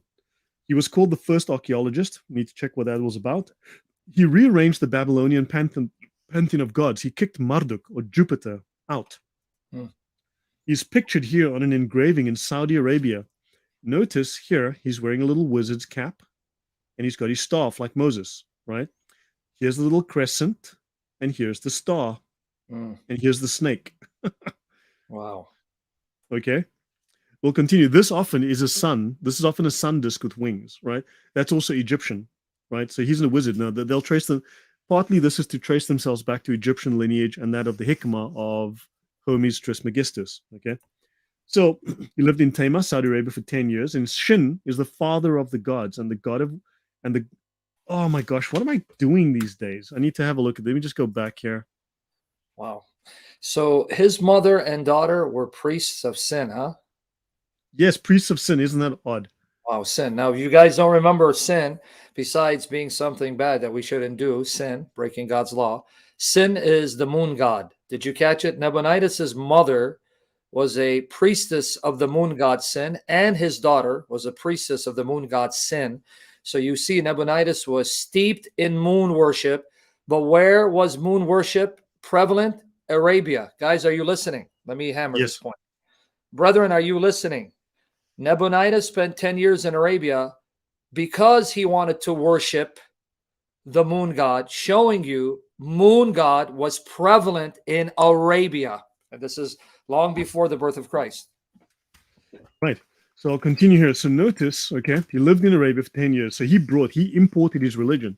So he deposed Marduk, Jupiter, and he started to worship Shin. And he spread it all across the region, right? And he lived in Arabia. So Shin is the father of the gods and the god of wisdom, and he was worshipped in Iran until the arrival of Islam. Okay. Crescent moon flags, sorry, in the region are traced back to Shin. Remember, we opened up with how many crescent moon flags there are in the Islamic pantheon, including the symbol of Satan, right? The witch's star, right? The pentagram. And these are all traced, apparently, to the origin being that of the moon god Shin. So the Arabian flags trace their origin to this source. Notice you've got the disc, the crescent, and the star. The disc, the crescent, and the star. Notice there was a trinity of gods, okay, a trinity of pagan gods. You had the winged, feathered sun disk, and Shamash, the god of justice and morality. And you had the seven-pointed star, sometimes the five-pointed star, called Ishtar, the goddess of sex, love, and war. That's going to be important, war. So this is Venus, Aphrodite, Ashtoreth, Attar. Wait, hold on. Occasionally, You said that's Venus? yes. Where's Venus? Okay, well, what's my ex-fiance doing there? Why you got my ex-fiance there? But go ahead. Her name was Venus. I'm just kidding. Go ahead. Okay, yeah, sorry about that. Started to bring up bad memories. Let's continue. This is him again. Notice you've got the star and the crescent. So he, Nabonidus, who worshipped the moon god Sin, was associated with the star and the crescent and the sun. And we'll find the sun in Islam as well. We're going to get there. In fact, you know what? I'm going to go there now just so that we can have a look at something in advance. I'm going to skip ahead. We're on slide number 87. So let me just jump ahead here and go find something for you guys here. I want to bring up the following. Okay, I want to show you something. This is the Kaaba. These doors are the doors of the Kaaba. Notice the sun symbol, the sun and the moon symbol. Okay, this is the sun and the moon symbol. There's more to that. I'm going to go find you one more thing, which we're going to get to in the future. I want you to look here. Okay, this is the Kaaba. Notice the Hatim here. Now, when you look from the top, I want you to notice three poles in the middle. Three poles. Okay, we'll get to all that symbolism. These are the stars. These lamps are the stars. But Sam, does this look like a half moon? Does this look like a crescent of the moon? You know, it's funny. Someone just sent me a video. I'm going to send it to you. A Muslim went on a live stream when he saw that picture, and he was yelling at another Muslim saying, "Why are you here debating Christians? You see, they're making fun of the Kaaba. They placed it next to a toilet." He thought that was an actual toilet. It was a fabricated photo where someone attached the Kaaba to a toilet because it looked like a toilet bowl. I got the video. It's a short video that you see Muslim get angry saying, "Hey, they're mocking the Kaaba. They're putting the Kaaba next to a toilet." And the Christians say, "No, dude, that's the actual Kaaba. This is the Kaaba. It does look like a toilet seat." Yeah. This is the interior of the Kaaba. This has been changed over and over. It no longer looks, but I want you to notice, okay, this is astrological. We're going to get to this in the future, but this is astrological. This is the center that doesn't move here. You see? This is the moon, and these are the stars that move, the children of the moon and the sun that move around, you see? And I want you to notice, here's your moon. This is the center, right? Notice the big disk here. This is the sun. That's the symbolism here. Right? Okay, That's so my point. Guys, did you catch it? I don't know if you guys are understand. I don't mean to come up. I want this to sink in and rewatch this and upload this, learn this stuff. You see that circle? That's the sun. Within it was the moon. If you want more proof that Islam is nothing more than astral pagan worship of gods and goddesses and the sun, moon, and stars, he just showed you. That was shaped like a sun, and in it was the moon. There you go. Yeah, we're going to get into a lot of this stuff. Okay, so let me try and run through how far do we go. Okay, so let me continue. So, made myself disappear. Okay, so Anunit. Anunit was an Assyrian or Chaldean goddess, worshipped by the early monarchs, okay, kings. She's supposed to have resembled the Venus of the Greeks. Anunit was also a star which was identified by the Assyrians with Ishtar. Now, Anunit, this Chaldean goddess, is Ishtar, the daughter of the moon god Shin. Okay, fine. Now, all these gods are starting to connect. They all seem to be from the same pantheon. Different names, different places, same gods. Cyrus. An account is given by Nabonidus of his restoration of the temple of the moon god at Haran and the temples of the sun god and of Anunit at Sepharvaim. Okay, so the god of Sepharvaim was Adram Malek, Adram Malik, Annam Malik, Malik, Malik, Malik, Abdal Malik, Moloch. Right, let's continue. Tamar's influence, Sin and Hadramawt. So Tamar's position may have forced or stimulated the other town states of Arabia to partake to some degree in the civilization that he brought, that Nabonidus brought, okay? But they also tried to preserve or reestablish their independence. Fine and well. Typo, not mine, I think. So different scripts were used and developed. Even the clansmen of the nomadic tribes knew how to write. Now, that's an odd statement. So apparently Arabia was very, very literate pre-Muhammad. For 1,000 years before Muhammad, these traders were highly literate. They had writing, okay? Now, and interesting, there are several important archaeological sites on the coast of the Arab-Persian Gulf. On the continent alone, the most significant are blah, blah, blah, and blah, blah, blah, okay? And surviving documents are written in Aramaic, okay? And Aramaic was the mother tongue of part of the population, especially the elites. A large number of Aramaic-speaking churchmen and religious authors in the Nestorian church came from the Gulf. My ancestors. And the text in Sabaean scripts were relatively common. Okay, so the Sabaeans, the Yemenis, were writing a lot, and they controlled Arabia. In the Gulf, as in the north of the Hijaz, texts in foreign languages, Akkadian, Imperial Aramaic, Nabatean Greek, Latin are common. In southern Arabia, where 5 inscriptions have been found in Ge'ez, or classical Ethiopian, 2 in Hebrew, 3 Sabaic, Nabatean. Oh, the Sabaeans and the Nabateans were talking to each other? The people in Petra and the people from Yemen were talking. That's interesting. So bilinguals in Sabaic and Nabatean. There was a Greek-Latin one. Oh, the Greek and Latin language in okay. Arabia. 1 inscription in Greek, 1 in Nabatean, 1 in Palmyrenian, and also some graffiti in Greek, Nabatean and Palmyrenian, and also Indian and Ge'ez graffiti in Socotra. Oh my golly, that's odd. So you've got a profusion. Here's Socotra down here, if I recall. This is Socotra down here. This is Yemen. This is Socotra. Here's Mecca. That's Socotra there, if I'm correct. So now, what we're learning is there was a profusion of languages, like a dozen languages in that region, loads of writing, loads of inscriptions. Then Muhammad comes along and suddenly everyone's illiterate. Yeah. Somehow, all of a sudden, nobody can write nothing. And then for 200 years, there's like nothing. And then suddenly all these hadith appear out of nowhere. Exactly. Your thoughts, Sam? Now, by the way, guys, there's a scholar who's done intense excavation in northern Arabia. His name is Ahmad al-Jalad. I mentioned him in previous sessions. Ahmad al-Jalad. He is an academic and archaeologist. He and other teams have excavated southern and northern Arabia. He was featured by Gabriel Said Reynolds. Everything he told you, everything he said, confirmed by him.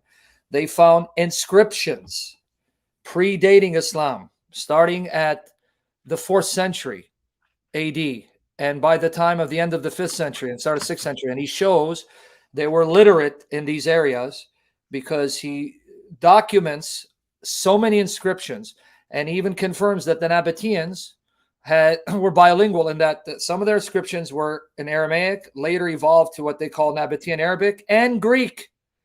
So this claim that the Arabs were illiterate is destroyed by archaeology and by someone who professes to be a Muslim, Ahmad al-Jalad. Everything he's telling you confirmed. And he also confirmed that all the inscriptions in Arabia, Southern Arabia, Northern Arabia, demonstrated by the end of the 5th century, start of 6th century, the Arabs had all of a sudden become monotheistic. They no longer mentioned the gods and goddesses. That ended by the end of the 5th century, start of the 6th century. They're all monotheistic, worshiping El-Ilah, And some of these inscriptions that worshipped Al-Ilah had crosses showing their Christian influence. This is independent, historical, archaeological inscriptions that have been uncovered to confirm Islamic version of history is a lie. Go ahead, brother. Yeah. No, so I mean, like, this is my own stuff. I was aware of very little of what Al-Jalad had to say, but I mean, the fact that he corroborates what I'm saying here, I mean, he's a full academic with staff and a budget. You know? Yeah. So read his articles on Academia as a page. He gives you detailed evidences. They came up with a book. So he's confirmed what you've been saying independently from him, from your own study, and he's found the inscriptions, him and other teams. He's not the only one. Yeah. So someone asked, what are the 3 pillars in the Kaaba? I can only guess. We'll get to that later, okay? I can give you my best guess. So moving on.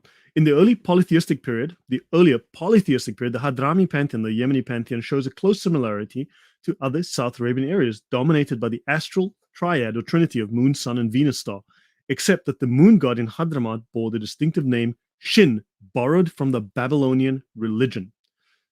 He is commonly referred to as Shin of Ilm. Hold on.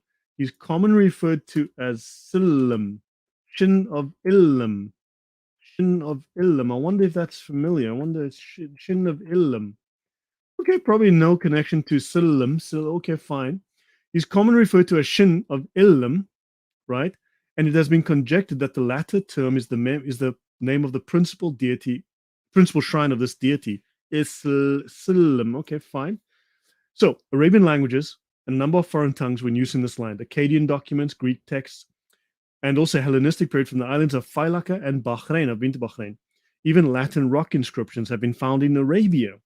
It is only the Aramaic language, together with the script, that is attested with frequency, proven by a growing corpus of texts, coins, bronze plaques, and potsherds, the surviving correspondence in Aramaic known as Syriac between church authorities. So in other words, people are finding more and more this was a highly literate, Nabatean and Palmyrenian. This was a highly literate society until the Muslims came along and quite literally destroyed everything to hide the history. Wow. Sad, now, man. Haran, the home of the patriarchs. There's a village of Haran today in Turkey. Remember, we've shown you where Haran is. It is here. If you go up to Turkey, it's up here by Göbekli Tepe, right?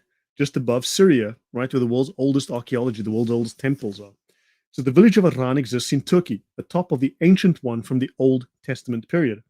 Found near Haran are villages that bear the names of Abraham's great-grandfather and his grandfather, Serug and Nahor.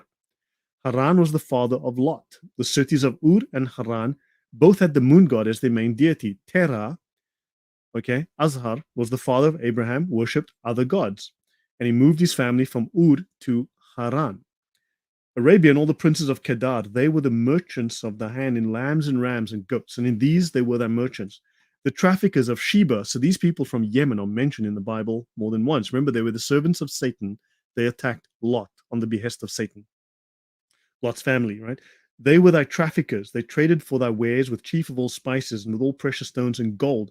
Haran and Canaan, Eden, right? The traffickers of Sheba, right? So they are known in the Bible. This is a biblical reference, all right? And we can find them referenced to it. So now let's have a quick look here. Haran. So what it seems to be of great importance for the cultural and religious development of the quote-unquote Arabs, and they put the quotes around it, that Nabonidus of Babylonia conquered Tamar in 550 BC from the Encyclopedia of Islam, that somehow Nabonidus had a strong influence on the religious development of the Arabs. He reigned for 8 years and made an expedition as far as Yathrib. So he went as far as Yathrib, just above Mecca, right? He built a palace and temple in Tamar and made the place the center of a religion and cult around the Aramean moon god Shin, perhaps with the sun disk resting in the crescent as the main symbol of this religion, with the crescent inside of a disk with the disk inside of a crescent. There should be investigations on the close resemblances between this cult and that of South Arabia and Ethiopia. Hold on. Now you've got this, and these guys controlled this region. Okay, Shin was the state god of Hadramaut since the earliest inscriptions of this state.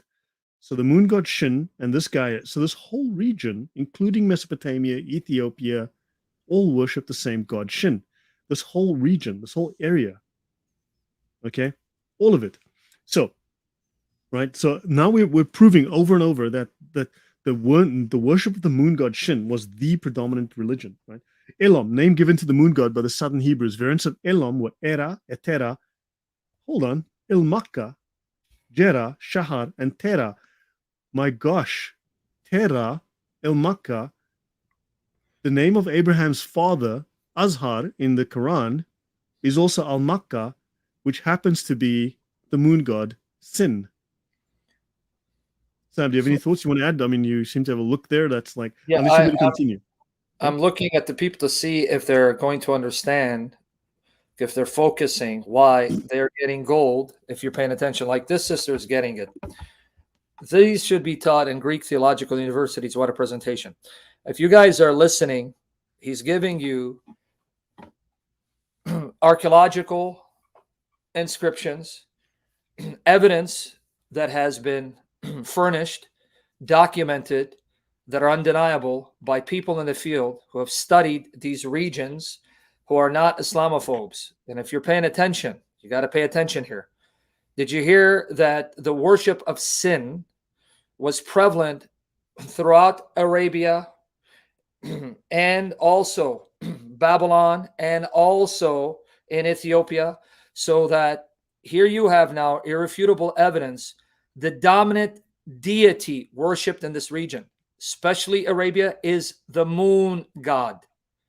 Brethren, you need to listen to this. This is why I'm saying this is based on solid historical, textual, archaeological evidences, inscriptions that do not care about your religion. And these are scholars who are not Christians. Many of them are not Christians. They could care less about Christianity. They're simply stating the facts.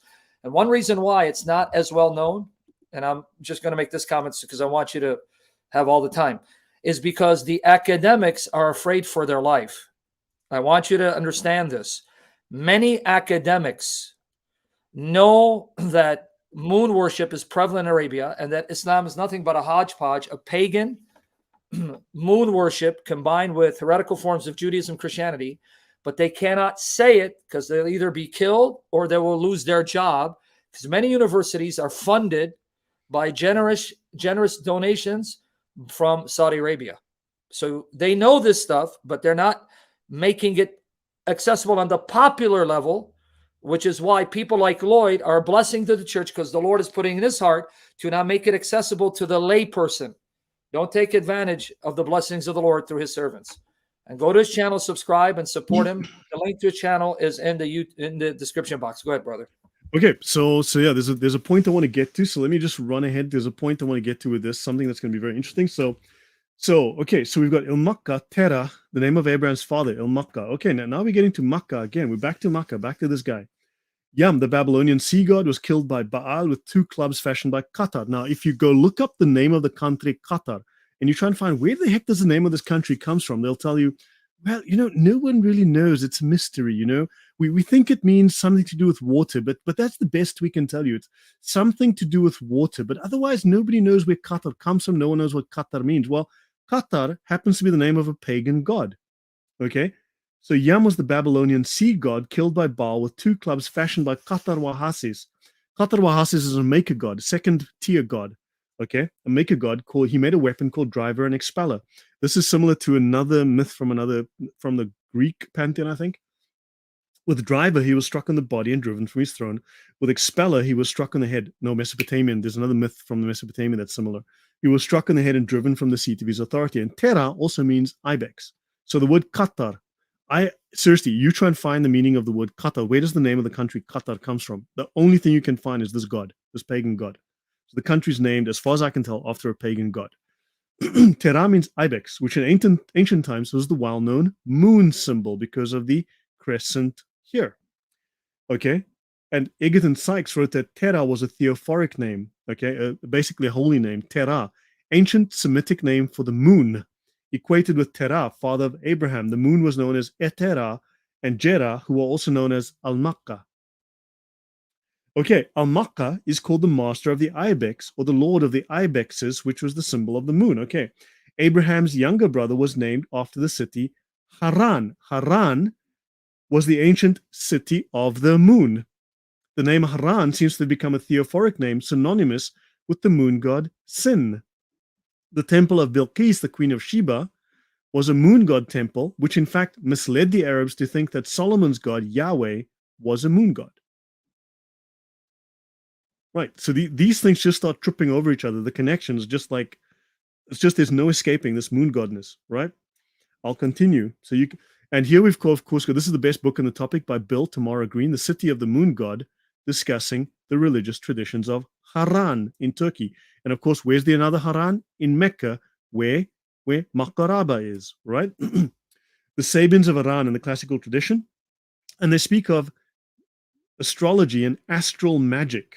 Okay, these were the sciences of that era. Magic was a science then, right? The Greek philosophical and scientific material available to them was mingled with elements from ancient Mesopotamia, India, Iran, Judaism, and Egypt to form a syncretic system of magical belief that they could claim to be mankind's original and authentic religion, right? So now let's read about this book. This study treats, now this is the book that I mentioned here, okay? This book here. This study treats the religious and intellectual history of the city of Haran in eastern Turkey from biblical times down to the establishment of Islam. The author starts from the well-known reference in the Quran and the early Islamic histories of the people of Haran known as Sabians, one of the quote-unquote peoples of the book. We know these people were Mandeans. We know these people were not Christian. They were Gnostics at best, right?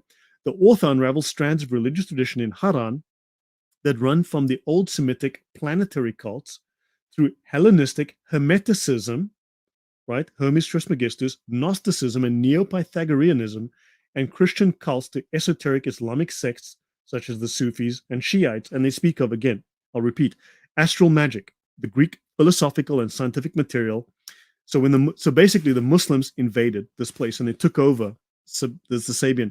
So the Muslims took over Haran, and there they found this old magical tradition. Okay, these people claim to have inherited the wisdom of the ages from Hermes Trismegistus. So the Muslims took all this and eventually ended up in Spain. They took this knowledge to Spain, but they mixed all these elements of ancient Mesopotamian magic, India, Iran, okay, occult Judaism, and Egypt, that's Hermes, to form a syncretic system of belief that they claimed was mankind's original and authentic religion. What were the Muslims doing? Looking for mankind's original and authentic religion. So,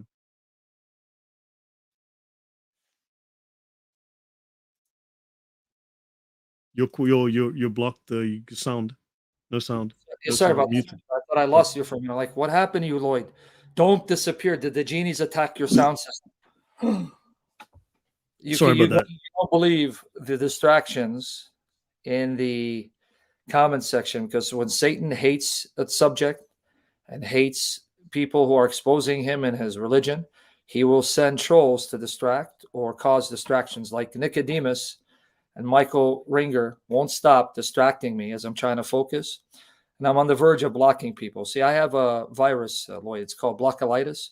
When people can't behave and control themselves and want attention, and then I send them back to Mecca so that I can be cured of my itch. But go ahead, brother. I'm trying to focus and learn because I'm learning new stuff as well, because this is new to me. But you think these brethren can control and constrain themselves? Like one guy's advertising. So look, to the audience, is this all making sense? That now the world's oldest religion in Haran, with the world's oldest temples in Iran, was a mixture of all of the esoteric magical cults from all around the world, the known world at that time. Understand? And of course, Haran was known as the city of the moon.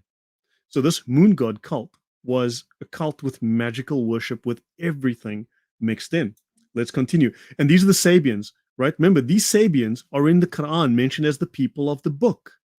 These Sabians, who have a mixture of Mesopotamian moon god worship and magic, Indian magic, Iranian magic, Zoroastrianism, Judaism, like occult Judaism, we're talking about Kabbalah and stuff, Egypt, Hermes Trismegistus, okay, the god Thoth, right? And this is supposed to be the people of the book. These are supposed to be quote unquote Christians to the Muslims. This makes no sense. Seriously, these Muslims have snookered themselves behind the 8 ball for this. All right. The term El, I'm not going to go through this too much, but the term El is common. You have Ilu and Il. Of course, we also know that within the Yemeni, we also had Il, okay? Generic word for God, a generic word for God in the Semitic languages, right? And it is used over 200 times in the Old Testament, often as a modifying term with it, okay? So El was the chief and somewhat vague, shadowy god of the Canaanite pantheon. And the title is used in the Old Testament to express the exalted transcendence of God. See the word Elohim. Now, the Hebrews borrowed this word from the Canaanites. And the linguistic derivation of the name is uncertain, but some suggestions include roots that mean to be strong and to be in front of, like a leader. Now, the Canaanite god El was the father of human beings and of gods. He was called the father of mankind and the father of years. He was immortal, but he was immoral, a debased character, an utterly debased character. So, according to the scholarship here, it is a tribute to the very high morality of the Old Testament understanding of God that a title that in Canaanite usage was so defiled, so filthy, so dirty, could, without risk, be used to express the moral majesty of the God of Israel. This was a deliberate choice because I am the Lord God. I am the only high God. I am the only true God. So God says that title belongs to me, not to these false gods. So they had defiled the title, and God says, no, I claim this as my own, right? So just as the word God in English can be used of the true God or of false gods, this word in Hebrew may refer to heathen gods, usually meaning idols. Let's continue.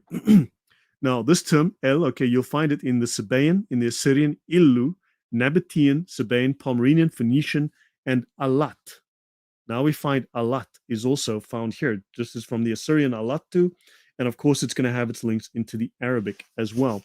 These are, notice, but this El also becomes Baalim, Baalim, Baal, Ka'el, Kaal. Kaal is one of the gods in that region of Ethiopia, right? From the African side, Kaal. We've seen Wak, same god, right? Baalim, right? So these terms are all related. They are not separate gods. They are one god. Different names, different titles, same god. Let's continue. Baal, Hubal, and Aterat. In Israelite religion, Yahweh replaced the great god El as Israel's god. Okay? And of course, we read here of they ignored Yahweh, their God, and worshipped Baalim, plural of Baal, and Asherot, Atherat, plural of Asherah, right? The consort of Baal, Asherah, the female consort, the sun, right? Now, they mention here King Ahab to summon on Mount Carmel and 450 prophets of Baal and 400 prophets of Asherah. Again, Asherah is associated with the god Baal. This time, the Asherah. Now, what is odd? Now, this is very weird. You have Baal, the masculine. Okay, you have Baal, and then of course, what is the feminine of Baal is Baalah. Baalah, the Baalah. The feminine of Baal is the Baalah. Your thoughts on that, Sam? I muted myself. It's interesting. You're finding the feminine form of Baal, Ba'ala, because the Muslims admit there's a feminine form of Allah. It's Alat. So, yeah, there's interesting how you can take names of masculine deities and feminize them, either because they have a feminine counterpart or they have feminine characteristics, because even Muslims like Ibn Kathir say Allah was feminized into Alat, and his name Al-Aziz was feminized into Al-Uzza, and one of his names Al-Manan was feminized into Al-Manat. So interesting you would bring that up. Yeah. So the Israelites had to burn these things. Okay. So the famous site of Ugarit on the Syrian coast had a cache of 14th to 13th century BC cuneiform tablets that are the main source for understanding pre-Israelite Canaanite religion. Okay. And they speak of Aterat, the consort of the great god El. Aterat is the Ugaritic linguistic equivalent of the Hebrew Asherah. So now you've got the male god, the moon, with the female god, the sun. Now notice this is the pagan Kinda kingdom. Okay, these Kinda from this region, they invaded and they took over this whole region here, possibly up as far as here, up and towards the borders of Israel. Okay, so these guys shifted upwards north. This was their headquarters here, their main city. Still exists today, and don't forget it's older than Mecca. Okay, Muslim sources agree that the Hadramaut, that's the region on the bottom, right, Yemen, was the original homeland of the tribe of Kinda, a nomadic offshoot of what was founded as the Central Arabian Kingdom of Kinda, the Kindat al-Muluk. Okay, so these guys were the Kindat al-Muluk, the Kindat of the Muluk. Okay, back to the whole Muluk thing. We cannot, okay, so the totality of Inner Arabia, so these guys controlled the totality of Inner Arabia up to the vicinity of Lower Iraq and perhaps even Palestine. So these guys, the Kindat al-Muluk, controlled almost all of Arabia, Palestine, even up to Iraq.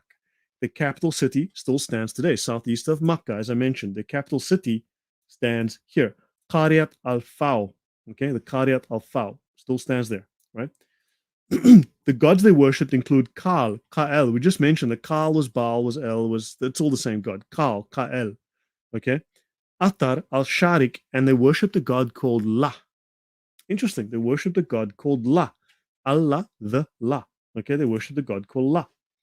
And rising from the east, Sharik is a reference to the sun. That means companion or partner, which we know is the companion to the moon god.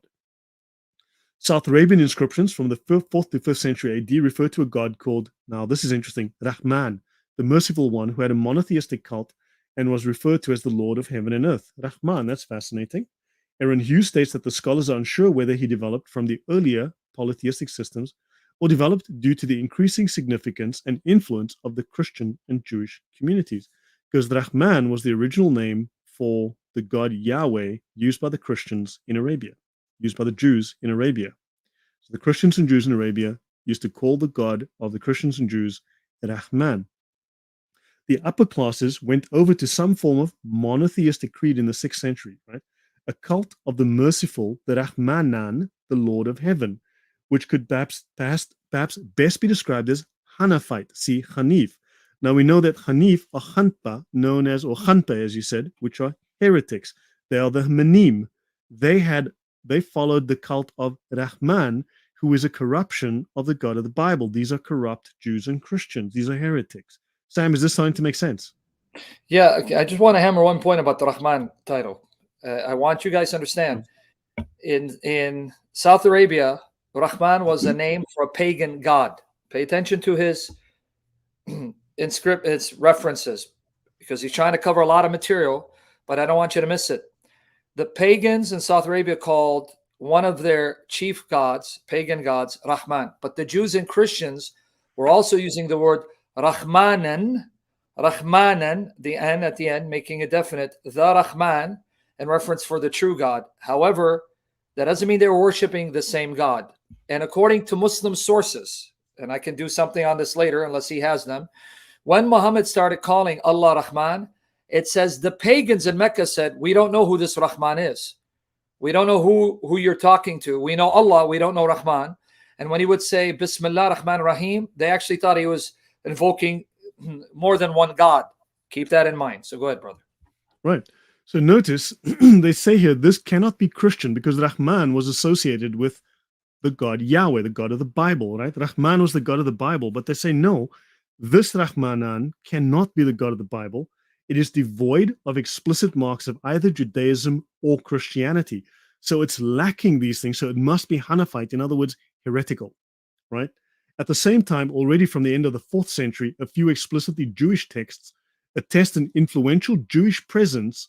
And in the 6th century, under Abraha, Christianity prevailed. Hold on, Abraha, the guy, the elephant guy, okay, the Christian elephant guy, the guy that attacked Mecca with the elephants. Let's have a look. So, Quran 53:49 calls God the Lord of Sirius. Allah, hold on, Allah, not God, Allah is called the Lord of Sirius.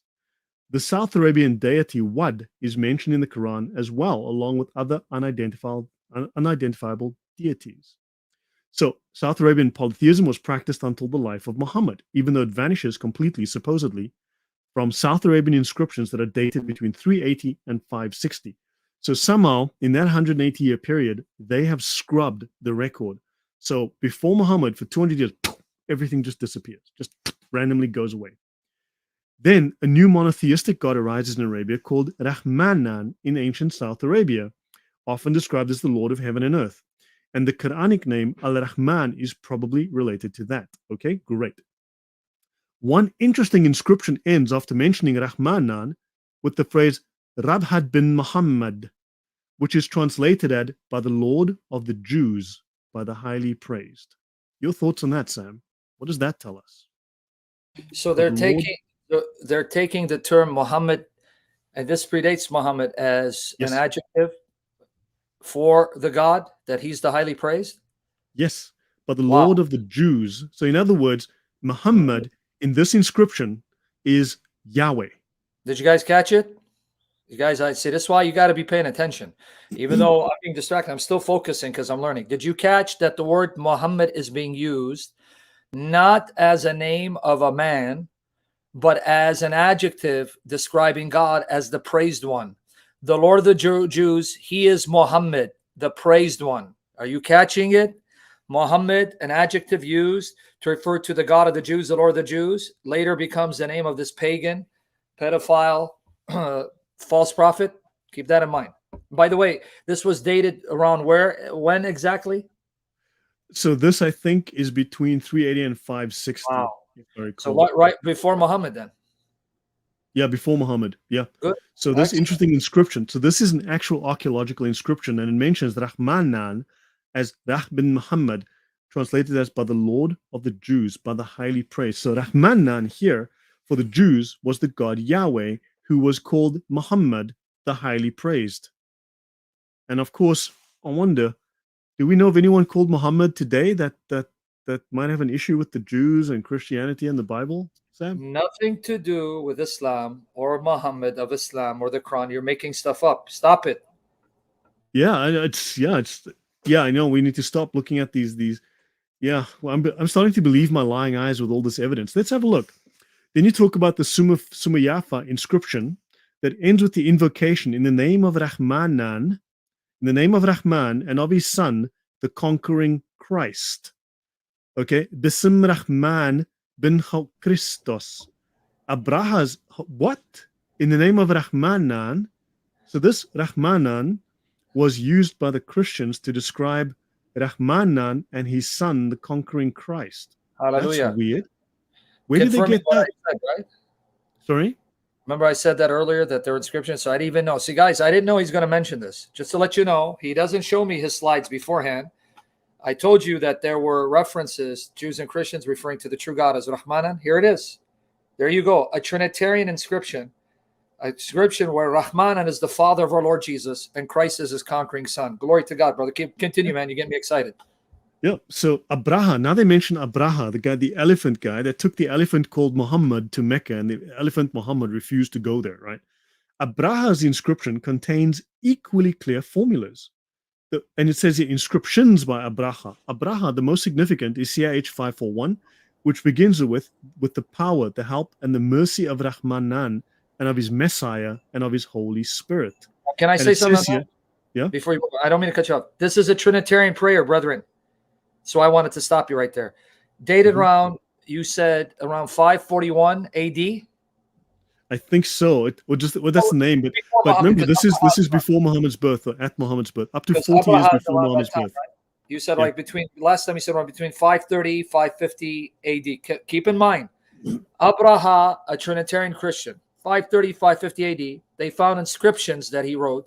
Watch this Trinitarian inscription. He's invoking Rahmanan, the merciful, his Messiah, and his Holy Spirit. A Trinitarian invocation, a prayer to the triune God by Abraha around 530, 550 AD, 6th century. Go ahead, brother. I'm sorry. I just want them to see. No, that's good. No, that's fine, Sam. That's perfectly fine. I don't want to do all the talking and sound like I'm just giving a lecture to a blank screen, right? So understand, they say here, we're Rahmat, Rahmanan, we're Mashiach, okay? And Ruach, okay? With the Ruach. So don't forget, the Muslims come later, and they claim that the Rahmanan is Allah and that the Muhammad is Muhammad. But the Christians and the Jews were openly proclaiming in inscriptions that Rahman was Yahweh, and and that Muhammad was also the praised one, being God. So Muhammad is now God. So they recount a Christian celebration, and they go to Marib, which was the capital of Yemen. So, okay, let me continue here. Now, let's have a look at this god, La, okay? Now, this could also be Iyah, okay? Now, some will say this is I-A-H. However, this sound can change. The Yah becomes the La, depending on where you are, the dialect, the geography. But Yah and La are not so different as people would have you think, okay? So, most likely, the Middle Eastern deity who gave the stimulus to the adoption of Iyah or La is the influence behind the name Karnos, the brother of Yahmos, who began the final thrust against the Hyksos, okay? The bull is born. This bull and the horns are very important. Might be the Egyptian equivalent of the epithet applied to Shin. Hold on. La, Iya, or whatever, is now Shin, the moon god Shin. describing him as a young bull with strong horns, the tips of the crescent moon. This imagery would be compatible with the Egyptian concept of the pharaoh as an invincible bull. And then there is a scene where the king is accompanied by his mother and 3 queens. The king is accompanied by his mother, so the moon and the sun, and 3 stars, including Sitla, daughter of the moon god. Traces of this cult beyond this period are sporadic. Oh my, that could be something from Egypt. Who knows? Yeah, the moon god. Oh, it is a moon god. In its earliest attestations, the name La or Iya refers to the moon as a satellite of the earth. It then becomes conceptualized as a lunar deity, right? Whose manifestations from the hieroglyphic evidence can include the crescent of the new moon, the ibis, and the falcon. So we had the ibis, and comparable to the other moon deities, Thoth. Oh my golly, Idris. We have Idris right there. Idris, Thoth. This is starting to, man, all of these things are connecting like Lego. Am I wrong, Sam? Was this all connecting like Lego? Like I said, you're going to be showing how they all converge. All these clusters of pagan gods and goddesses become subsumed into Islam. They converge into Islam. So what he's showing you, if you're following the trail, Islam has pretty much taken all the cluster of these pagan gods and goddesses with the moon god as the chief and subsumed them into one religion under one deity called Allah. That's Yes, what you're correct. saying. Correct. So let's look at Malik. Malik al-Muluk, the king of the kingdom, the Malik al-Muluk. Okay, why is the word Malik important? Abdul Malik, the Malik. Let's have a look. Moloch. So I'll start winding down. Okay. So Malik is the keeper of hell. What? Malik is the keeper of hell, the Abdul Malik, and the head of the angels of torment. Okay, fine. And this looks like some Muslim writing here, so yeah, this is blah blah. By bridges which the angels of torment pass upon above, blah. Okay, fine. Malik is the angel of hell, okay, or the owner of hell, or Satan. Okay, let's continue here. So Malik, Malik, Abdul Malik, derived from follower of Baal, the servant or slave of Baal, the Karabal. So Malik is Abdul Malik, is Molek, is Malik, is Karabal. The name derives from combining the consonants of the Hebrew Melech, king, with the vowels of Boshet, meaning shame, the king of shame. In other words, shameful, vile, okay, something humiliating. He has a bull head. The root Malik, Muluk, Adram Malik. Some modern scholars have proposed that Moloch may be the same god as Milcom, Adad Milki, an epithet for Baal. And of Allah's 99 names, Allah's name number 84 is Malik al-Muluk, the king of the kingdom. Which kingdom did we just mention is the keeper of hell? Malik. Allah is called Malik. Malik is the keeper of hell and the head of the angels of torment. Oh my. So Molech was the god of the Ammonite peoples. Okay, and King Solomon, God was upset with Solomon for raising an altar near Jerusalem to Molech.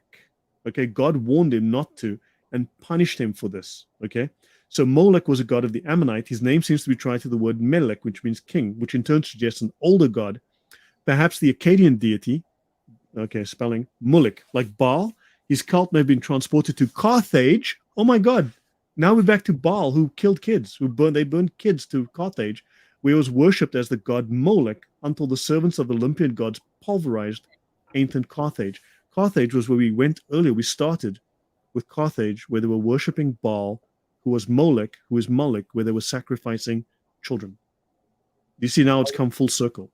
Yep, and by the way, here's the reference. Chapter 43, 77 of the Quran is where Malik is mentioned as the keeper of hell, because the inhabitants of hell will cry out to him. There it is, chapter 43, 77. There it is, guys, where Malik in the Quran is said to be the keeper of hell. There it goes, 43, 77. And it's in the Hilali Khan, and Hilal is the crescent moon god of Islam, is the crescent moon god of Arabia, Hilal. Nothing to do with Islam. Nothing to do. So, Zeba Zalmunna, I'll be quick and I'll do a couple more slides. So, in Judges 8:21, Gideon arose and killed Zeba and Zalmunna, and he took the crescent ornaments that were on the necks of the camels. Camel people, crescents. Okay, fine, nothing to do with Islam. Besides the crescent ornaments and the pendants and purple garments worn by the kings of Midian, and besides the collars that were on the necks of the camels, crescents and camels, enemies of the Jews, enemies of God. enemies of the God of the Bible. Midian, was it the land or was it a tribal league? So that's a question. Was it actually a place or was it a league, a confederation? Hold on, didn't the Yemenis have the Muqarrabal and the Muqarrab, which was a federation, a legal federation? Hold on, that's interesting. Midian, so hang on, Midian sits up here. Midian would be in this area, if I recall. And now you've got these guys down here who had the federation. They called it the Muqarrab. And these guys have a federation, a Muqarrab, up here. Oh my, that's fascinating. Must be just coincidence. Some scholars have suggested the name Midian does not refer to a geographic place or to a specific tribe, but to a confederation or league of tribes brought together as a collective for worship, just like the Yemeni Muqarrabs. Paul Haupt made this suggestion in 1909, describing Midian as a cultic collective. Okay, meaning an association or bunt of different tribes in the vicinity of a sanctuary. Tribes in the vicinity of a sanctuary? Hold on, that could be familiar. Elat, on the northern tip of the Gulf of Aqaba, was suggested as the location of the first shrine, with the second sanctuary at Kadesh. Elat, here. Interesting, near Tamar. Not that far from Tamar, not that far from Petra, for that matter. Fascinating. And it's just like the same concept as what the Yemenis had. They are thought to have worshipped a multitude, including Baal Peor, and the Queen of Heaven, Ashtaroth. Oh my God, the moon and the sun. Just coincidence, I'm sure. Enemies of Yahweh. So jump in anytime, Sam, if you want to. So in Psalms, they've said, "Come and let us wipe out the Jews as a nation, that the name of Israel be remembered no more." So these people, their biblical purpose was to wipe out the Jews, the people of Israel. Make their nobles like Oreb and Zeb, and all their princes like Zebah and Zalmunna, who said, "Let us possess for ourselves the pastures of God." So Zebah and Zalmunna wanted to wipe out the chosen people of God at that time, right? Yes. And this would be Israel here, okay? Edom, Moab, and Midian down here. Modern Saudi Arabia is here. This is Egypt. This was the region here. Now, I'll borrow the name of Yahweh. This is from Arabia and Ethiopia by C.J. Robin, Oxford Handbook of Late Antiquity. The second question concerns the nature of Allah. Was he the God of the supporters of monotheism or a God of pagan origin? Mm-hmm. In the oldest revelations of the Quran, the name of Allah does not appear. Hold on. Allah is a late invention. The name Allah is a late invention. Why? Okay, let's have a look. When Muhammad refers to God, he says the Lord, or if he wants to give him a proper name, it is Rahman. He stole the name from the Christians, which is the name of the one God of the Jews and Christians of Arabia. So Muhammad used to call his God after the name of the Christian and Jewish God, but then he changed the name. Allah is thus a God originating. What's this? Rahman is also the name of the God of the followers of Musaylama, who happened to be another preacher who claimed he was a prophet, just like Momo. But Allah is thus a God originating in polytheism. Inscriptions seem to confirm it at Qaryat al-Faw. Now let's go back. Qaryat al-Faw, we mentioned the Kinda. The Kinda established their kingdom capital here, and they controlled this entire region. The Kinda controlled this entire region. They were from here, and this was their capital, still standing today. So Allah is a God originating in polytheism. Inscriptions seem to confirm it. At Qaryat al-Faw, for example, a certain eagle entrusts the tomb he has built to Kal Allah and Athar the Oriental. Kal Allah. Kal was Baal, was Athar, was, we mentioned it before. We went through the whole list. It's the same God. Kal, Wad, Waq, you name it. It's all Baal. It's all Al-Makkah. It's the same God, Al-Makkah. Kal Allah. Allah was Al-Makkah. And Athar the Oriental. The text is dated by the writing style to the beginning of the Christian era. So this name, Al-Rahman, is a Christian borrowing. They borrowed it. I'll pause there for a moment, Sam. You want to comment before I want to understand what the quotation is saying. Brethren, when the source is telling you that initially Muhammad didn't use the word Allah, let me break that down a little more. If you've been reading Answering Islam, the website and the articles, because before YouTube and live stream, we didn't have live streams like Facebook and YouTube. It was all written articles. According to the chronology of the surahs of the Quran, I want you to pay attention to this. According to the dating of the surahs, certain surahs were written in Mecca, certain surahs were written in Medina. If you follow that chronology, there is proof that the earlier surahs did not use the term Allah. It's not found. Just like the earlier surahs make no connection between Ishmael and Abraham. It's later on, as Islam progressed, later in the later Meccan period, and then in Medina, Muhammad starts referring to Allah as being Rahman and makes connections with Ishmael and Abraham. So if you follow the chronology, this is what the source is telling you, of the surahs. The earlier surahs, there is no use of Allah. You won't find the term Allah. You find Rahman.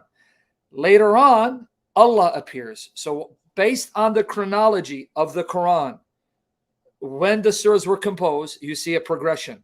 It's first Rahman, then Muhammad employs Allah, so Allah and Rahman become the same. And then earlier on, Muhammad is not aware of many of these connections like Ishmael and Abraham, and it's only later in the Medinan period that these connections are made. So this is what the source is saying. The only way you can get around this is to deny the chronology of the composition of the chapters of the Quran.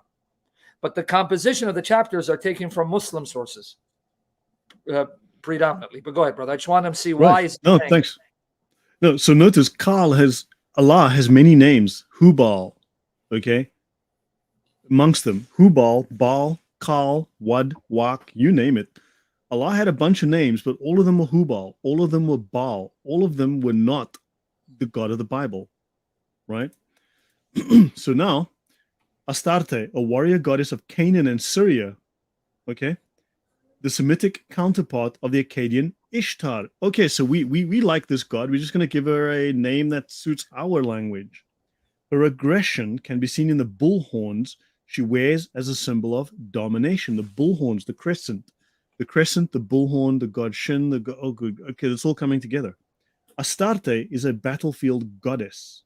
Okay, when the Philistines, okay, killed Saul and his 3 sons in Mount Gilboa, they deposited the enemy armor as spoils in the temple of Astarte. She was a goddess of war. This is going to be important as well. We're going to be coming to that point as well. We were wrapping that up. So Hilal, okay, pre-Islamic Arabian deities. So let me see how far I'm going to go. I'm going to go a few more minutes. Let me just check where I am so I can figure this out. Okay. Okay, so, blah, blah, blah. Sam, are you good to go? I mean, do you have anything else you need to do? So just try keeping track of time. No, I am. I'm fine, brother. You just take as much time you need, and we'll wrap it up for next week. Okay. So Hilal is a god of the new moon. Okay, these are pre-Islamic Arabian deities. Let's go through a few names. Hilal is a god of the new moon. Is the moon god of Qataban from Yemen. Qataban, we're back to that, from Yemen. He has the goddess Aterat as his consort. This is in Deuteroscopy 12. We have Yahweh commanding the destruction of Aterat's shrines so as to maintain purity of his worship. Aterat is Asherah, is Ashtaroth, is Astarte. Same god, same goddess, whatever, male, female, whatever. Same character, different geography, different language, different name, but same person. The prophets of Israel strongly warned God's people not to worship these false gods. We have in Numbers, in Kings, in Jeremiah, and Hosea. Kal or Hal or El, Ha'el, Ka'el, right, is moon god of the Hadramaut, the Yemen kingdom, okay, of Kinda, right, the Yemeni kingdom of Kinda, the Hadramaut, Yemen, Kinda. Okay, we've got that. Shin was the chief god of the Hadramites, as well as, of course, the Babylonian god, connected to the Shemitic god Shin. Talab, Abu Talib, Muslim name, is a moon god worshipped by the Sumay, a Sabaean tribal confederation. Okay. And Yatha is associated with salvation. His name means savior. This may be an archaic equivalent to Yesha or Yeshua, a masculine noun meaning salvation, taken from the root Yasha. So hold on. So you're saying there was a god called Yeshua and he was the savior. He brought salvation. And the pagans said, hey, we like that idea. We're going to make up a new god called Yatha, and he brings salvation, but he's pagan. Sam, your thoughts on that? Yeah, that's what happens. And I want you to understand what he said. What pagans do is they will adopt and add more gods and goddesses into their pantheon. Paganism, unlike biblical monotheism, that excludes gods and goddesses, they will incorporate gods and goddesses and new ones and adapt them. So you see what he's trying to tell you? Yeshua, which would have been the name for our God. Pagans hear that name, want to adopt it, the name, Yatha, and turn it into a pagan god. That's how paganism works. Keep that in mind. Right. And Dul Khalasa is a god worshipped by the Bajila and the Qatam tribes and was reportedly worshipped as a god of redemption. Dul Khalasa. His temple became known as the Kaaba of Yemen. The Kaaba of Yemen. Dul Khalasa had a Kaaba of Yemen. Where was this Kaaba of Yemen? It might have been down here at Hiran in Mahabisha. Oh my, oh my. Makoraba. Fascinating. You know, X marks the spot. That's very interesting. Al-Mahabisha, Makoraba, the Kaaba of Yemen. Okay. And of course, we've got the Yemeni corner hadith. We won't do that now today, but the Yemeni corner hadith. Remember, only God can forgive sin. So Jesus could forgive sin. That's a claim he made to be God. Amen. God forgives sin. No one else does. No human can forgive sin, right? Now, a priest might be able to forgive your sin because he was given the authority. He doesn't have the power, but he has been given the authority to do so. Am I correct, Sam? Yes, the priest will tell you that they can pronounce you're forgiven on the basis of Jesus's death and his merits. Because if you do what the Lord tells you to do, then they can say the Lord has forgiven you. That's how they do it. Yes. Right. But it's Jesus. Now you've got, sorry, yeah. Go on. No, I'm just saying Jesus is the one who's doing it. It's not them. They'll tell you. They stand in the place of Christ. And because of the authority of Christ, if you do what the Lord demands, they can say you're forgiven. Yes. But you're saying about this. Now, the Yemeni corner, what's significant about the Yemeni corner, that there's one or two corners, depending who you ask, but there's at least one corner of the Kaaba. If you touch it, it forgives sins, according to Momo himself. Now, that means God is a rock. Yeah. How can a rock forgive sins? Well, see, this is why you're pagan, Lloyd. You're pagan because Muhammad said, on the day of judgment, the black stone will be given 2 eyes and a tongue to intercede for you, and Allah can do that. And it's Allah's right hand on earth. That's what it says. The black stone is Allah's right hand on earth, but you wouldn't know that, would you, pagan? But hold on. But when you have an idol that is the presence of your God on earth, that's paganism. That is literally paganism. That's literally an idol. That is the definition of paganism. There you go, thinking logically and rationally again. Yeah. So, and don't forget Al-Makkah. Okay, so pre-Islamic, and of course we have another pre-Islamic Arabian deity known as Al-Makkah. And Al-Makkah was where? Al-Makkah was in the Kaaba. Al-Makkah was in the Kaaba. Al-Makkah was the god of the Kaaba. Makkah was the god of the Kaaba. Oh, could there be a connection? Let's look at Yata, Savior. Yasha. Yata, Yasha, Yashu, Yeshua, Ishu, Isa. Yata, Savior. A pre-Islamic god worshipped by the Sabaeans. Oh, wait. The Sabaeans who were in Haran, the Sabaeans who were the people of the book, the Sabaeans in hold on, and the Himyarites of Yemen. These are the Sabaeans in the south, the moon god worshippers. The moon god worshippers took a god called Yasha, Yatha, Isha, whatever. 9 kings have a theophoric name prefixed by Yatha. The name may be an archaic equivalent to Yasha or Yasha, Yeshua, which is a masculine noun meaning salvation. Savior god, a Himyaritic deity to whom, in conjunction with the other local gods, a temple was erected in Abiyan by Abd Shams Aslam and his brother Martad. He was the special guardian of the town of Aden, and his analog was the Chaldean divinity Salman or Salim. Okay, fine. So now things are just starting to mix. Now, Abd al-Jabbar, I wouldn't take this as fact, but Abd al-Jabbar, a very famous theologian from the 12th century, if I recall, refers to a Christian theologian, a Muslim theologian, known as Johannes, John, an Eastern Syriac Nestorian form of the name John. He repeatedly uses Ishu to refer to Jesus. Okay, this form, which is unusual for an Arabic text, is based on the East Syriac for the name Jesus, so Isho. West Syriac is Yashu.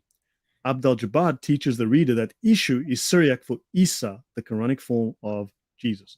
Just so by the way, I'm not necessarily believing this, I'm just presenting it that he's a Muslim polemicist who is polemicizing against Christianity, Abd al-Jabbar, but he's quoting a Christian authority. Yohan is saying that it's, and I speak Syriac. We say Ishu. Till this day, we say Ishu. Ishu Mshicha. We still use that. So, just want you to know who Abd al-Jabbar is. He was a Muslim polemicist who was polemicizing against the Christians in the, I believe, around 10th century. But with that said, he's saying that the Christians called him Ishu or Yeshu, and he's trying to make a connection between Isa and Isha. Now, I'm going to send you a PDF file, God willing, this week. Ahmad I even forgot his last name. Jalad. Mhm. Ahmad al-Jalad. Did you know he found an inscription, pre-Islamic inscription, to the god Isa? Isa. And he believes Mhm. that's where Isa comes from this god Isa, because the consonantal roots is identical to Isa in the Quran. And we'll talk about that more because I wanted to do a session on that. But anyway, continue, brother. Actually, good point. Hold on. I'll just bring up something quickly. This is so guys, I'm gonna wind down in a few minutes. Okay, this is show you this, the earliest evidence of Christianity in Arabia. This is a rock inscription from the Jordanian desert. Now, I found this because I used to subscribe to the site before it came out on YouTube, and I did a show on it. It's on my channel. So this ancient inscription, okay, is this the earliest evidence of Christianity in Arabia? So remember, scholars will go to any lengths to insist that there was no Christianity in Arabia until about 1945. Okay, they will go out of their way to try and tell you that there was zero Christianity within 1,000,000 miles of Arabia until about 20 weeks ago, right?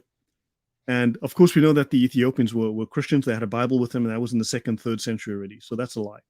So Arabia was home, blah, blah, blah. But I should have mentioned, so here, in this part of the world here, they find this rock, and it has an inscription here. This is the inscription here. And it's Safayitic, okay? It is Safayitic. Yep. And it basically says, okay, it says, so Al-Jalad talks about it here. This is it. See, that's him. That's him right there. See? And they speak about it, and it says, and it corresponds to the name Isay. That's him. It corresponds to the name Isay, which corresponds to the name given to Jesus in the Quran. Oh, Isay, help him against those who deny you. That's the same source you're quoting. So you found it. Yeah, I know it. Yeah. That's it. Just want to mention that. Yeah. Okay, so that's, now notice here, they mention a guy called a Jew from Yemen who converted to Islam. Now, the Hadiths were called the Israeliyat. This word here, the Hadiths were all called the Israeliyat before they changed it to calling them Hadiths. They used to quote the Mishnah, basically. The Jews had their own, obviously, traditions, right? And the Muslims used to quote those traditions as their own, which is very unusual, very weird. And these traditions that they used to call the Israeliyat, the stories of the Jews, the stories of the Israelis, then they got rid of that and they started their own hadiths, right? But this guy converts to Islam, whatever his name is, Umar ibn Khattab or whatever. And it says here, it was his profound knowledge of the Bible and of Jewish tradition, okay, and of Yemenite traditions that earned him his reputation. Almost all traditions regarding the pre-Islamic prophets bear some marks of his erudition. So this guy, who apparently wasn't a very good Jew, who didn't know the scriptures that well, apparently he brought all of these Jewish stories into Islam, and that's why you've got these watered down, paraphrased, completely backwards stories within the Islamic texts about the Bible. Can I give you a story with Ka'b al-Ahbar? Okay. Okay, Ka'b al-Ahbar, guys, understand what he's telling you. Ka'b al-Ahbar converted to Islam, supposedly. There's a tradition, and I have an article on it. This is found in Muslim sources like Ibn Kathir and others, that when he heard the Quran says that Mary, the mother of Jesus, is the sister of Aaron, he told Aisha, that's a mistake because that would make her the sister of Moses. And Aisha said, you're lying. You're wrong. It's true. The mother of Jesus is the sister of Moses. He goes, okay, if you say so, even though there's a 600-year gap. And she went silent. So Aisha in the tradition said, you're the liar because the mother of Jesus, Mary, is the sister of Moses. You don't know what you're talking about. He goes, all right, well, there's a 600-year gap between them, even though it's more. She went silent. She got embarrassed. So this Ka'b al-Ahbar is mentioned in a tradition where he caught the error of the Quran that says the mother of Jesus, Mary, is the sister of Aaron, the daughter of Imran, making her the sister of Moses. When he brought that mistake to Aisha's attention, she goes, you're lying. You don't know what you're talking about. It's true. So Aisha actually took it to mean that Mary, the mother of Christ, was literally the sister of Moses. He goes, well, if you say so, even though there's a 600-year gap, and it said she went silent. And I'll get you the article. Yep.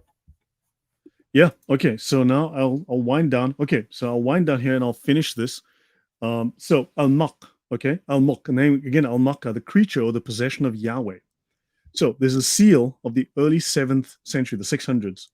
okay, BC, okay, which bears the name of Al-Makkan Yahweh, okay, and Yahweh Malak.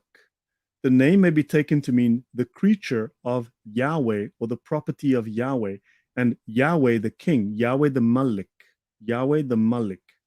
Al-Mak, Al-Makkah of Yahweh. Mm. So to this evidence should be added the possibly 8th century BC seal Al-Makkan Yahweh belonging to Miknayahu, the servant of Yahweh.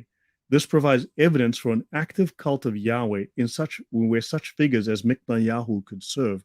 So Al-Makkah could very well originally have referred to Yahweh until it then branched off and there was this competition. So here's a very odd, this is just a very odd, interesting little reference here. Wow. So there's a reference to an Makkah who's a servant of Yahweh. Yeah, the creature of Yahweh. So yeah, this is just very, and Yahweh is referred to as Malik. We're going to be getting back to Malik because that's also a very interesting word, and we're going to see how that relates to Baal and everything. So this is just very weird. This is just something interesting that I've. Okay, last thing here. So go forth and sin no more. Table of ancient planetary deities in the Middle East. So the Roman god Sol was the Arabian god Alat and Shams, meaning the sun goddess.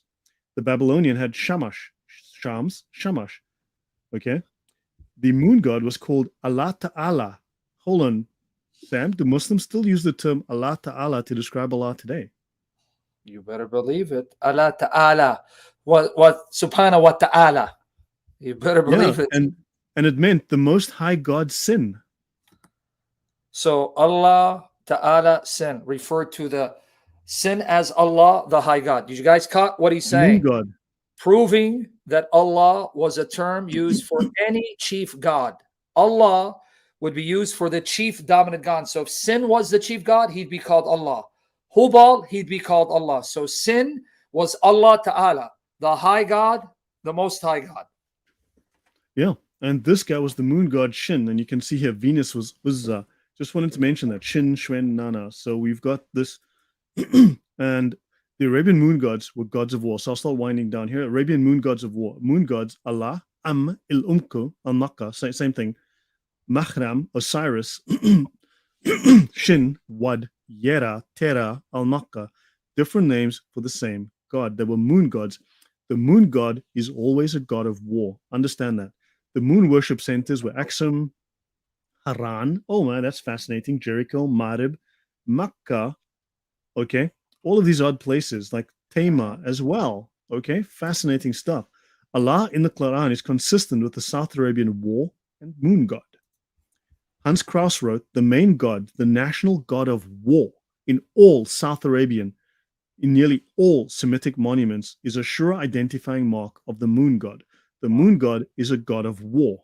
He's a god of jihad. Gee. And the Abyssinian moon war god was called Mahrim, who is also Al-Makkah. Mahrim happens to be a word that Muslims use as well, the Mahram, right? Yeah. And Hiran is Al-Mahabisha equals Makaraba. We discussed that. This is a 1st to 2nd century plaque with a Sabaean dedicatory inscription to Al-Makkah. At the top are a pair of sphinxes because they link themselves to Egypt, the wisdom of Egypt, with one raised forepaw that flank a central stylized tree of life, framed by a pair of date palms in full fruit. Dedication, pardon me, this is dedicated to Al-Makkah of Hiran. Hold on, Al-Makkah of Hiran. Hiran? Oh, where would that be? That would be right here. Hiran, which is Makoraba, which is Al-Mahabisha, which is where the maps of Ptolemy places Makoraba, and which is the Muqarriba, where the guys worshipped, the original worshippers, and this is also known as the Mecca of Yemen. Okay, and it's a dedication to Al-Makkah of Hiran by Ray Babam, Riyab, and his brothers. Okay, of Du Amran. So now you've got Al-Makkah of Hiran. Now let's have a look. The Sabaean moon and war god Al-Makkah, right? The religion from temple inscriptions is enlightening about Allah, Al-Makkah's successor. Al-Makkah's successor was called Allah. The successor to Al-Makkah was called Allah. He was the Sabaean moon and war god, right? So Allah became the new moon and war god, right? And it says here, they've got an inscription in 250 AD, an inscription reads, okay, as for servant Kalkab, he has thanked the power and glory of Al-Makkah, Tahwan the bull, because he has granted him to remain safe and unscathed in all those campaigns of war and battles. He has granted him to return with spoils of slaughtered enemies and with booty, which has delighted his heart. So Al-Makkah, who was succeeded by Allah, has granted him to return with spoils of 32 slaughtered enemies and with booty.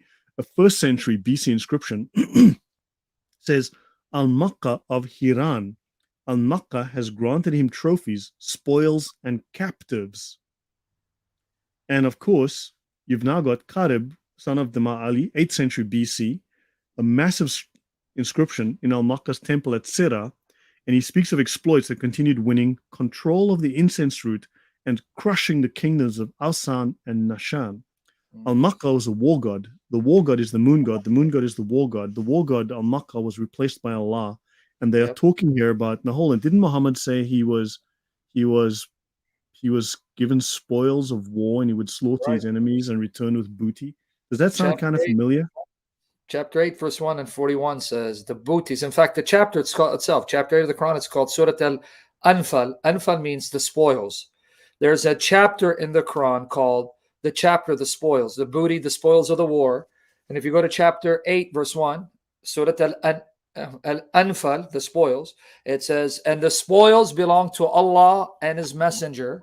And in chapter 8, verse 41, it states that Allah and His Messenger get 1/5 of the booty, the spoils. There's a chapter in the Quran called the spoils, the booty of war.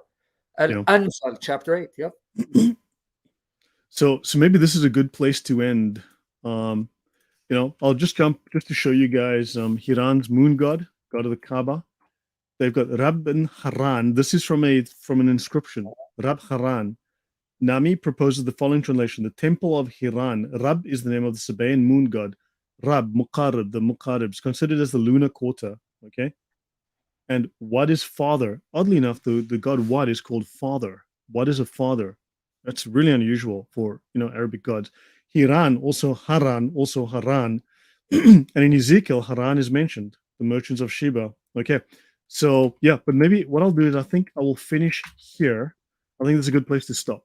And so now we've established, have we established connections between all of these gods? Are actually the same god, same pantheon, different names, different places, and it's got nothing to do with Islam, Muhammad. Most definitely has nothing to do with Islam, Muhammad. You're a pagan, but it confirms what people have said.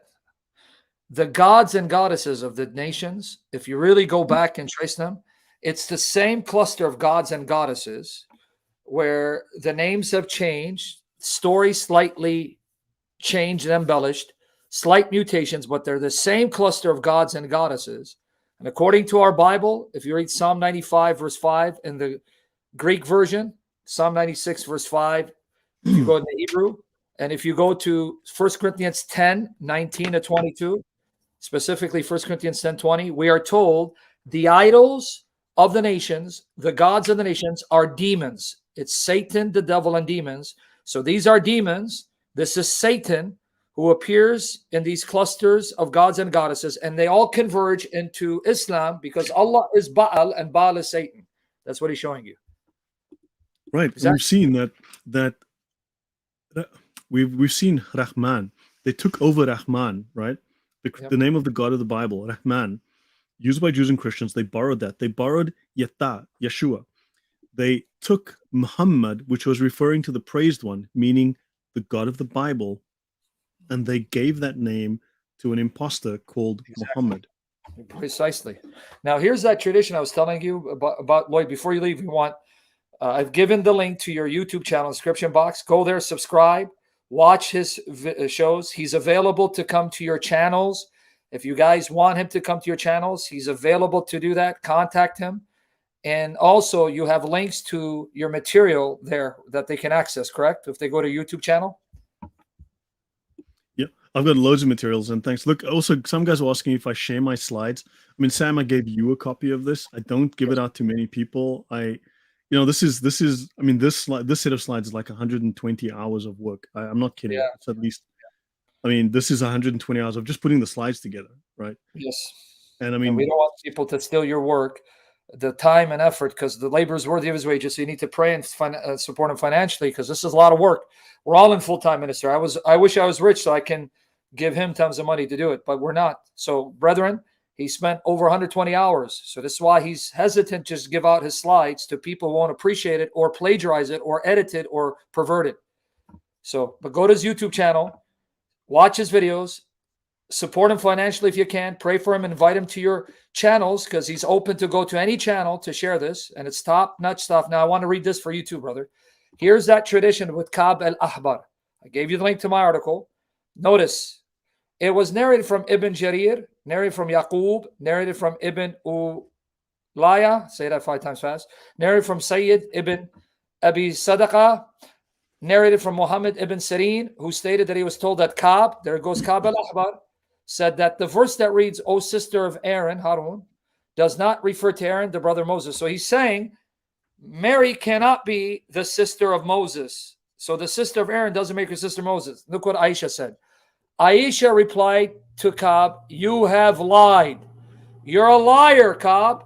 She is the sister of Moses." So even Muhammad's child bride thought that Jesus' mother was a sister of Moses. So then look what he says. He goes, all right, well, here's the response. And it's in the article. This is Ka'b al-Ahbar, who influenced Islam with this perversion of Jewish traditions that he garbled up. Ka'b responded, "O mother of the believers, if the prophet has said it and he is more knowledgeable, then this is what he related. Besides, I find the difference between them, Moses and Jesus, to be 600 years. He's way off. It's more than that. He said that she remained silent. He embarrassed her. She couldn't say anything. Oops, Muhammad. But there you go. So any final words, brother? And by the way, do you like this time better? It's an hour earlier, or do you want to stay at the same time? An hour earlier is actually easier for me. It's actually better. Yeah. Okay, we'll do that. From now on, we're going to bring him on, God willing, Lord willing. Instead of now, right now, I'll tell you what time is in New York time when we started. Okay. 1:30 p.m. Eastern Standard Time Zone. We started 1:30 p.m. our time. So do you want to do that again? 1:30 or 1? We can do 1 even. 7 it could work. I mean, it could work, but maybe up to you. Is 1:30? You want to just say 1:30, not 1, because you said earlier was better. 7 is 7. That would be 7 p.m. my time. But the thing is, when my clock changes, it'll switch to 6 in the future. Oh, well, okay, it's okay. So 7 is okay for now. 7's okay for now. Okay, so let me know. So then we'll just stay next week, God willing. You want to do 1:30 p.m. my time, 7:30 p.m. your time to be safe? Yeah, look, this time is good. I mean, if we can do 30 minutes wonderful. sooner, I can probably manage it if need be. But otherwise, this is a Yeah, good time. we can adjust too. You let me know if you need to do alert. Yeah. So thank you guys So- for making it a success. Go ahead, brother. So what did you learn today, Sam? I learned that you know nothing. You are an Islamophobe. You hate Muhammad and has nothing to do with Islam. But all joking aside, you have demonstrated conclusively moon worship was prevalent and dominant all throughout Mesopotamia, in northern Arabia.